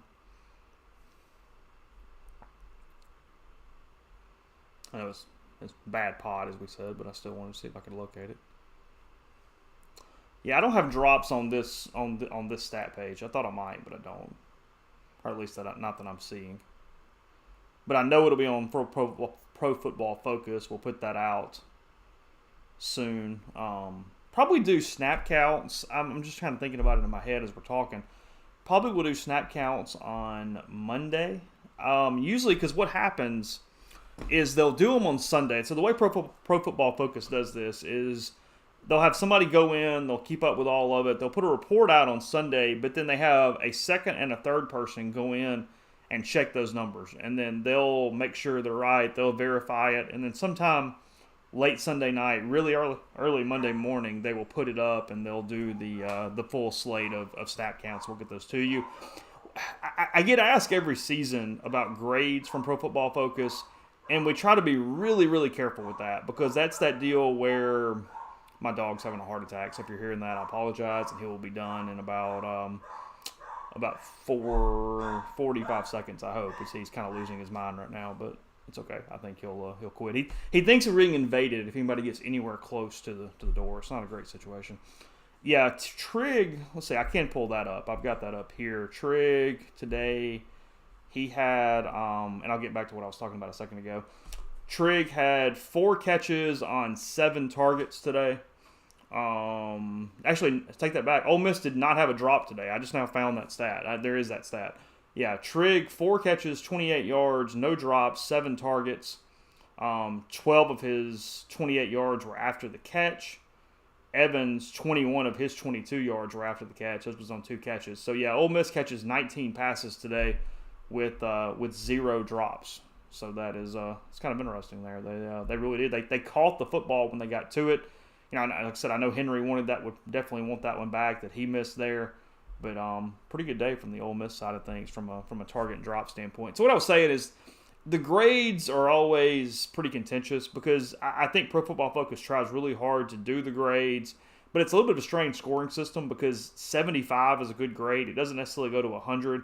And then 2, while they can sort of figure out assignments, because that's what it's supposed to be based on, they don't know necessarily what the offense was trying to do. And that creates some issues where how Ole Miss grades a player is going to be totally different than the way Pro Football Focus does. So I'm very careful about that. I think Pro Football Focus is great on yards after contact, on snap counts, on time that it takes the quarterback to throw the football, on passing charts and how they do short, medium, long, left, center, right, all those kind of things. They're fantastic in those ways, but I'm really careful always about the way grades are done with Pro Football Focus. I don't necessarily think that's the best way to go about it in a number of ways. So we probably will not, if you guys have questions, if you're subscribers, and if you want to know just about one specific player or something, we can definitely do that.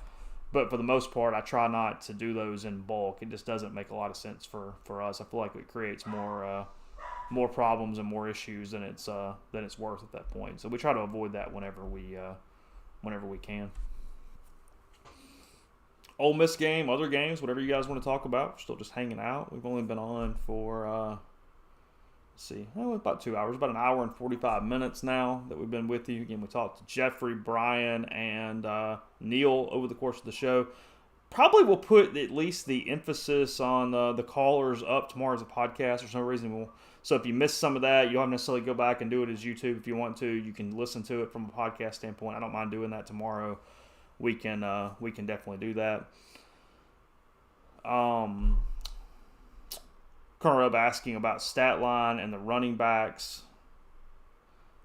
It would definitely. Is my mic bad? I mean, I've got a mic sitting here. Yeah, you just don't see it. I've actually got. Do I sound weird? I'm using this mic, so I do have a mic. I just don't have an arm coming down because I don't need it. I'm just using this instead. So we're good. I'm not just completely talking through my AirPods right now. The setup's a little better than it looks. There was just no reason to put a bunch of stuff in front of my face because I've got one of those lights to make sure it's not overly dark in here, and then I'm trying to see the TV too, so it's a little bit of a work in progress. Yeah, do we have a start time for Memphis and Mississippi State at this point? When is that game starting? They're obviously still in delay? Yeah, the run defense was fine. I had no issue, no problems with the run defense for the most part today. I mean, they allowed 1.8 yards per rush. They were great. There was completely no issue. But so much of that was second level. I mean, the second level really played well. I mean, Neil talked about it. The linebackers were good. Troy Brown had a really good first day. There weren't the chaos plays. There weren't the plays where he flashed. You went, oh, wow, there's that Central Michigan transfer doing something. But he played just really, really sound football. I mean, we didn't go over the defensive stats here. I mean, Tysheen Johnson, 12 tackles, 6 solos, a tackle for loss. Troy Brown ends up with 11 tackles. He had a quarterback hurry over the course of this thing. Ole Miss had 4 sacks as a team, 2 of those coming from Coleman, as we talked about. Jared Ivey showed up several times in a row there. He looked okay. And then Pegues with that sack that we all remember there. Coleman, 8 total tackles. Reese, 6 tackles. Isheem Young, 5 tackles. Igbenison, 5 tackles. Finley, 5 tackles. Austin Keys, 4. Tennyson, 4. Ivy, 4. Battle, 3. Prince, 3. Sistrunk got a couple tackles. Tavius Robinson, and then Cedric Johnson had a really quiet day. You know, had we said coming in, what is that going to look like? I would not have expected that to be the case, but you did. You had Cedric just with 1 tackle today.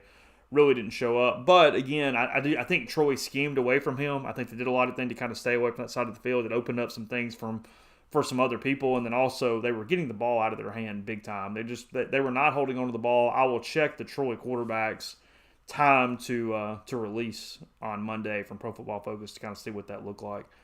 And yeah, a lot of depth, as Doors Rules says there. A lot of depth. They played a lot of guys. They did a good job with rotating people in and out.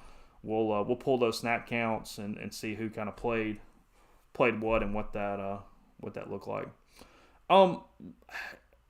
Real Gear Online says thought the linebackers were pretty weak in coverage today.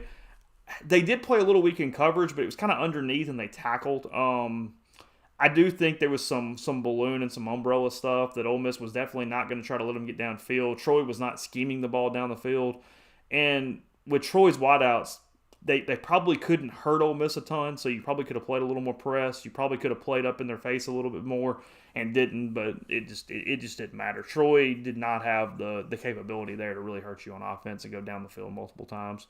You could tell early on that their best chance was to kind of run right at them. They've got that bowling ball running back that did a pretty good job today. But, yeah, from a personnel standpoint, there was nothing. As long as Ole Miss tackled and didn't make a lot of mistakes themselves and have a lot of unforced errors, that wasn't going to change anything in the middle of the field at all right there. Yeah, Cedric was close a few times. Like I said, they did a really good job of kind of scheming to the other side of the field and then getting rid of the ball. There was a ton of that over the course of that.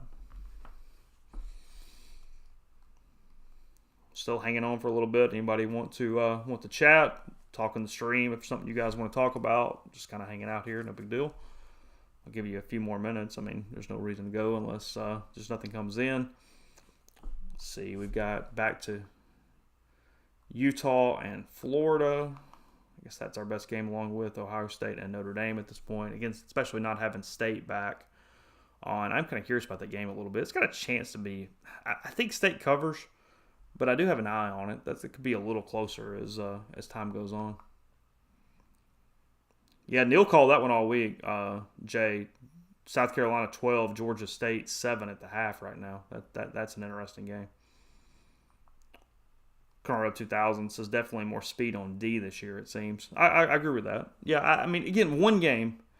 I think we are, though, if they continue to play like that, Central Arkansas is just kind of devoid of anything from a stat standpoint. I don't think next week, barring something crazy, that you really, really, really can get into that game from a stat standpoint. But Georgia Tech, especially now that they don't really run they don't run the triple option stuff anymore, I do think you can make things from that. I think that Georgia Tech game has a chance to at least give you a lot more. We're not going to be so flying blind. We think we know what Troy is. I thought they were well coached. I thought Summerall and his staff did a pretty good job from a physicality standpoint of positioning for the most part. They were just outmanned. I mean, it was just kind of all it was to it. Yeah. Josh Baggett, best DBs I've seen at Ole Miss since 2014. That obviously was the Cody Pruitt, Sinquez Golson roster for Ole Miss there. Sinquez set the school record for interceptions, I believe, and then Cody was an All-American that year. If Mason got hurt, I did not see that. The way I thought Williams got a little banged up there at one point was all I saw, and I don't know that it was bad or anything. We don't hear that from Lane. I have not heard from anybody since then there's some huge issue. I haven't heard there isn't either, but usually that would get around if there was. Pettis was the sixth offensive lineman used. Pettis came in there when they started shuffling a little bit. And then I know I saw Brooks at guard late in the game, but I'm not sure what had happened since then. It was kind of hard to keep up with how they were coming and pulling at that point. Allen says teams got pulled again 5 minutes into warm-ups just now in Starkville. So State and Memphis not really that close at all into playing there. Yeah, Florida's still up 14-13 on Utah. That's now 5 minutes to go in the third quarter. And that one, Florida's got it. They are past the 50. So Jeffrey had Florida winning straight up. And that line was close. It's only 3.5, I think. Something like that Utah was giving Florida. So close line there for the Rebels. For the Gators and the Utes.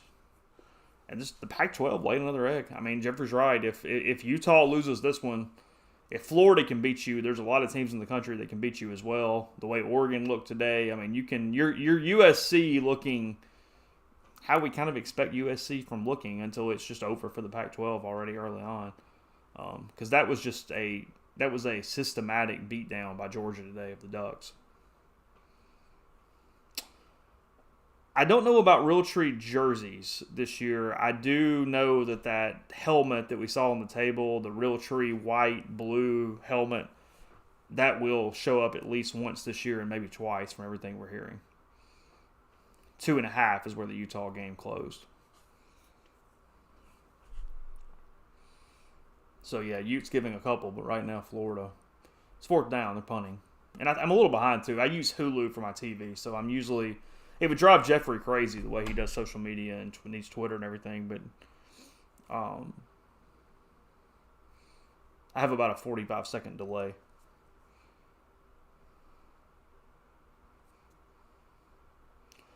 I did not see it, so I don't know what's being referenced, but apparently the halftime show was a shout-out to the baseball team for winning the national championship. It's a neat sidebar. It's cool. Heard they did play the one in Mississippi. Yeah, I've heard nothing but positives about anything the band or the halftime show did at that point.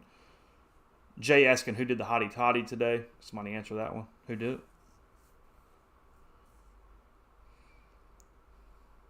Get a night game next week against Central Arkansas.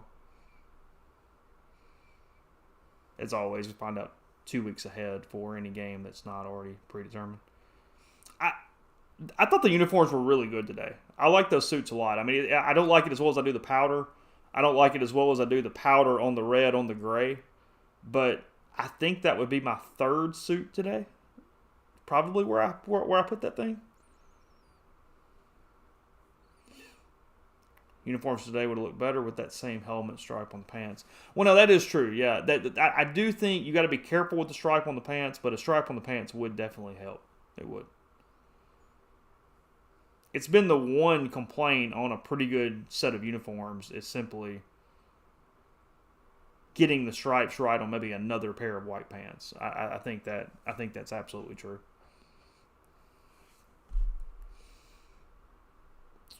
All right, not necessarily, maybe last call. Anybody want to give it a shout? We've got the hotline up for a while, not getting a ton of calls. I know it was Troy. It'll pick up obviously as the year moves on. We get into games that were a little closer, matter a little more. We have a little more storylines going on as this thing moves forward. Ole Miss beats Troy 28-10 today. Josh Loper says, you like the uniforms, but he's no authority on those because he's the only person in America that liked the gray jersey. I think they only wear them twice. Did they ever wear them a third time? They wore them against Auburn and Cam in 2010, and then they wore them against Alabama, right? In, was that 2013? Was that when that was? 2012, 2013, something like that? Who do we have? You don't know that? That's okay. Chase, you still there? I am. What are you drinking tonight? I am not. I'm literally drinking seltzer water. I have no alcohol in front of me whatsoever. I don't drink much anymore. I know it's boring. I know I'm probably like losing cool points, but I have noticed myself feeling a lot better. And I mean, if I go somewhere, I'll have a cocktail or something. But otherwise, at home, I just do not pour alcohol much. I know it's a huge change, but it's true. Well, I really appreciate that answer. You know, I'm 38, and I find the older I get, the more I have to mediate what I drink, how I eat before I drink what I'm going to drink, and I have to plan if I want to drink too much, what that looks like, how I eat, and plan. So, I'm not offended by that answer at all. I'm really not. Like, I appreciate that 100%. Like, you have to kind of regulate how you're going to drink, what you eat when you drink, and if you're going to drink too much, you have to plan for that. Like, you have to plan for it. So I appreciate that. As an older man, I really do appreciate you not drinking too much. Like, that's awesome. There is no one that actually cares anything about hearing this, but yeah, if I have more than one drink, even two, like I'm not buzzed, I'm not drunk anything, but I don't sleep at all. My heart rate gets up, and I don't know if I'm not metabolizing it, or I don't know what about it, but I do not sleep. I get restless, and even two drinks will definitely affect me. Well, I'm an old school fat guy, so in my mid-20s, when I was 400 pounds, Chase, I could drink people under the table. Mm-hmm. I could regulate that whole sort of, I will, start drinking early in the morning, have an appetizer, drink some more, have a meal, drink some more, drink, have dinner, drink some more. Like, I knew how to do that, and man, when you get close to 40, like, that way. So I really appreciate your answers on that. Tonight, starting with the game, I started with drinking. I don't know if y'all drink ciders where you're at, but I love what's called a Gypsy Queen of Swords. It's a very sweet cider. Then I switched to an orange wheat, and that's sort of what carried me through to the end of the ball game. But that's all I was curious about, is what you were drinking tonight. But I really do appreciate your interest, man. Like, look, like, there's no reason to drink too much and drink all those carbs if it's gonna make you miserable. Like, I understand that. I appreciate it. Yeah, I mean, it would be a straight spirit if so, but yeah, it just I don't know. It just, for whatever reason, I've kind of gotten used to it. I don't even think about it anymore. Have you found yourself switching to a cocktail quicker than drinking the carbs from a beer? Well, see, I'm a cocktail person anyway. Like, if I have a beer, it's only because I'm really, really hot, and I'm just no. That's not going to be a deal where I'm just picking a beer out. I would be drinking a Sazerac or an old fashioned or just straight bourbon. Or maybe like a traditional daiquiri in the summer. I'm probably not going to go through a ton of beers. I mean, I'm not really a beer guy. I'll drink wine before beer. Okay.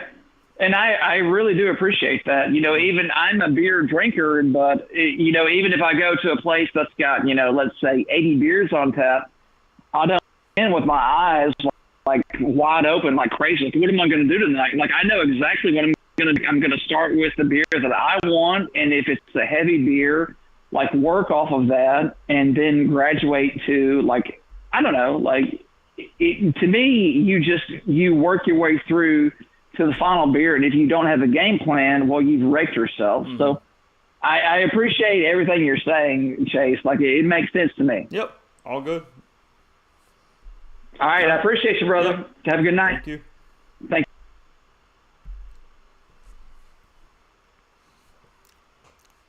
Yeah, I always feel like I'm incredibly boring with the answer, but it's just not, like I said, it's not something I frankly don't even really think about for the most part anymore. Not on or off the wagon. I still have no problem having a drink. It's not about that, but just doesn't stick the way it used to. I mean, I had the time period where there was the whole ritual of pouring the bourbon in the glass and the big ice cube, and you sort of just roll it around, and that's a stress reliever.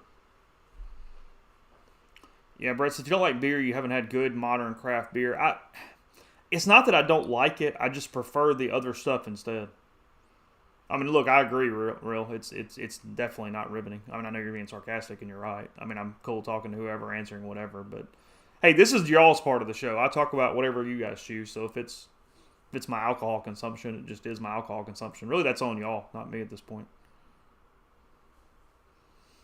Yeah, Florida having a lead in the third quarter in that heat, the humidity definitely would have a chance to hit Utah.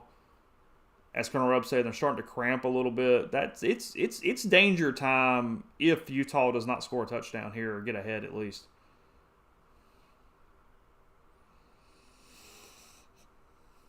Michael Ward says, Chase, I've never seen a young quarterback overcome the tendency to overthrow deep passes. Seems like a terrible reality what we're seeing. Look. It is one of his issues. There's no doubt about that. But I don't think we're at the point to complete. It's just one game. Who are we talking to? Hey, this is Mark. I'm from DC. Hey, Mark. How are you? So I got two. Good. How are you? So it's a two-part question. So I know it's kind of hard to answer because it's only the first game. But if the 12-team playoff started this year, based on what you've seen, does Ole Miss would even have a shot to get in that? And how long do you think it'll be before it goes to 16 from 12? I don't like the 16. I think 12 is the most that makes sense. 16 does not really get there for me. I think 12's it. once we get to 12, it's something that makes sense.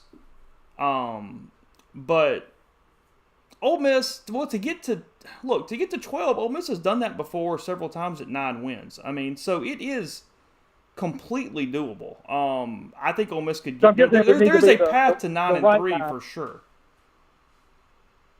So I'm assuming would be the right 9 wins though. Well, yeah, I mean it has to be in the past. You have to finish third and at least third in the SEC. I mean, it's possible that you could do it at 4 the way that setup was, because you get 6 at-larges. But thinking the SEC is going to get 4 of those 6 at-larges is not very likely. So I think you have to find a way to finish third, which Ole Miss has done multiple times when they've gone to the Sugar Bowl, the Peach Bowl, and the Sugar Bowl again. I mean, 100%. So, yeah, I think, this team, there is a path, if everything fell right, to finish in a spot where you go to an Access Bowl. Because, that's the situation they're in. If you get to an Access Bowl, basically, you would have made the playoff that year. So, you run that all the way out, Ole Miss would have made the playoff in 2014, 2015, and 2021. So you don't like it going to 16, or you don't think it'll go to 16, or both? Hold on, I'm telling my daughter good night. I don't like it at 16, frankly. I think 12 makes the most sense. It's one of those deals where it's kind of back to our podcast conversation of the day. I understand 16. We'll all enjoy 16 if it gets there. But I think running the risk of having players play one more game is going to get into that whole thing of being against players thing. I think getting to 12 was even a big step there, because you are forcing an extra game. And everything's about protecting the student-athlete, kind of giving the student-athlete what they want. So there's something to that of playing that, going to that 16 and doing that. And you do at least – I'll start entertaining the thought of, are you ruining the regular – so not ruining, but changing the regular season in a bad way if you go to 16. I really like 12. I liked 8. Frankly, I was one of the few people that really liked 8. But I think 12 is kind of the perfect number to make everything incredibly interesting, give good teams a chance and a path to get there. Because when you get to 16, you really are going to have some teams that don't have a chance at those upsets, even with the top 4 seeds getting buys. You know what I mean?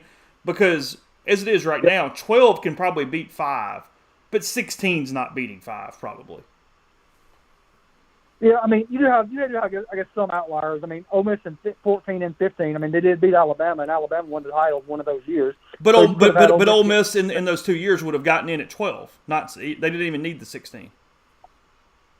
Well, right, but I'm saying like well, yeah. Well, I get your point. I do. But I could see it going to 16 just because of the money. Oh well, sure. Look, money carries this thing. Yeah. Anyway, y'all have a good night. I look forward to listening to the podcast this coming up week. Y'all have a good one. Absolutely. Thank you for the call.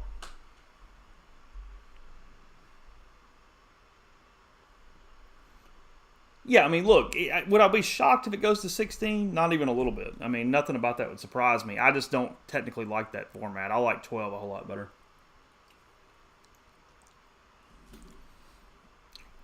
Ginger says the SEC games are bad, and it's halftime Ohio State, so Infinity War is on TV for any Marvel fans out there that need a break for something for a few minutes. Obviously on screen 2, with us being on screen 1, but nonetheless, it is there. And I get that Infinity War is a setup for Endgame, but I don't have it as high as most people on the list. Yeah, I haven't even turned Kentucky on, because once I saw they started breaking away from Miami, Ohio, there was just really no reason to do that. I'm finding myself being more interested in Florida, Utah than I am Notre Dame, Ohio State. I don't know if it's an SEC thing. I don't know if it's because the Pac-12 needs Utah so much. I don't know if it's because I'm going to come out like an idiot here in an hour when Florida wins this game. And I was saying that I probably would have voted Utah number 4 if I had a vote. So maybe Neil doesn't have a vote because of the whole legitimate media thing. I don't have a vote because I'm an idiot, because that would have been stupid the way Florida's playing Utah right now. But I definitely am watching Florida, Utah. That makes more sense to me than Ohio State, Notre Dame at the moment. But I'll flip over the other one. All right, we're over the 2-hour mark. Any last calls here? I'll hang around for a while if y'all call, but I am getting to be where I'm devoid of material without that. The week coming up, I hope you enjoyed all the different podcasts over the week. We'll have another week of those. Pretty much the same schedule. I've got a few more days left writing on my book, and when that's over, I'm starting my show back. I am interviewing Glenn Boyce next week. We'll talk to the Chancellor about some different things. We got a big week of podcasts coming up in several different ways. We got some good guests. We got some good shows. We're getting into that kind of that football groove where I think we'll end up with almost 20 podcasts a week on the network. I mean, I know that's a lot of time. I appreciate all you guys for listening to as many as you do from our network with your discretionary amount of time. But we'll get a lot more content. And again, getting into games and having games too. We get to dive into Pro Football Focus. We get to dive into a few more analytical things that I know you guys enjoy on the site for those who are readers and subscribers at rebelgrove.com. So that'll be cool as well. I appreciate that. I'm not even trying to hide the title of the book, but I'm a little concerned that I could end up changing it. So I'm being a little vague on some of that. I will say though, the book will be out on online at the end of September, and then it will be out in stores early October. So we're getting really close. I mean, we're actually inside of a month from the first release. Barring anything, don't hold me to that. I've tried to be pretty careful on announcing some of those dates just in case something goes wrong, but everything's moving pretty good. I've got a couple more days of writing, and I'm gonna turn it over. So it's been a whirlwind 60 days. I know it's been a little more absent on the site. I really appreciate Neil giving me the time to do that here in these last couple months since Ole Miss won the national title. But it's a lot of stuff you guys haven't heard. It's stuff I didn't write about. It's a lot of anecdotes that will make you appreciate that team. You'll learn a lot. You'll enjoy. You'll laugh. It'll be a lot of different stuff that's in the book. I'm pretty proud of it to this point. If I can just kind of power through, I'm starting to get a little tired of writing, but we're gonna get there. So it will be out soon, and then I will resume. And actually, frankly, I think I'll be a better content provider on Rebel Grove. I think it's actually made me a little more disciplined as a professional person here in the last couple months to have to get an entire book done in 60 days. It's a tight window. Yes, this will be in podcast form tomorrow. I don't know if it's one part, two parts. I don't know exactly how I'm going to break it up. But yeah, if you missed any of this from a YouTube standpoint, you don't have to go back and watch on YouTube. You can watch it in podcast form tomorrow. If I don't change it, I've already picked out we've got the cover done and everything. I'm a little hesitant because there's a part of me that is contemplated changing it. So I've been a little careful with that. I don't think I will. I did not see that Houston had knocked off UTSA. They ended up winning that game 37-35. Florida and Utah right now, 300 yards for Florida, 299 for Utah. I mean, it is dead even between those two teams right now. And we've been mentioning the game. We didn't mention the final. Georgia knocked off Oregon 49-3 was the final score in that one. So. All right, I think most people are not getting any more calls. Give it a few more seconds, see if anybody wants to get in quickly. Again, this will be up podcast form. We'll have our normal week. Neil and I back on Monday morning. 3 OT game there. I did not realize that. Okay, 3 overtime game for UTSA.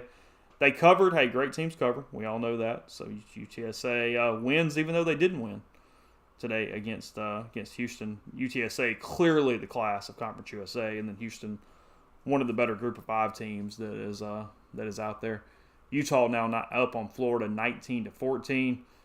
Richardson though has the Gators nearing midfield as we close it out. So we'll have reactions of all SEC games when State gets back going against Memphis or gets going against Memphis at any point, and then Florida against Utah right here, Notre Dame, Ohio State. Talk about the landscape and more, and then. Next weekend will be a little later show, but Central Arkansas, we'll do it again. We'll see what Luke Altmaier's start looks like. And then if the Rebel defense can repeat its performance, not just from a stat standpoint, because, again, they're going to beat Central Arkansas, but from the whole standpoint of simply can they tackle, can they execute, can they do all the things that they need to be doing as they move toward that collision course with Kentucky, who struggle with the Miami of Ohio a little bit. But that course with Kentucky on October 1st, the months of September is a little bit of a preseason. But Kentucky will be here before we know it. Central Arkansas, Georgia Tech, and Tulsa prior to that date with the Wildcats. So thanks to Jeffrey, thanks to Neil, thanks to Brian, and then all you guys as always. We do this because you guys hang out, enjoy talking to you, get a little closer to our listeners, subscribers, and readers. Appreciate it. Enjoy the rest of the night in football. Be safe, and we'll talk to you again next week.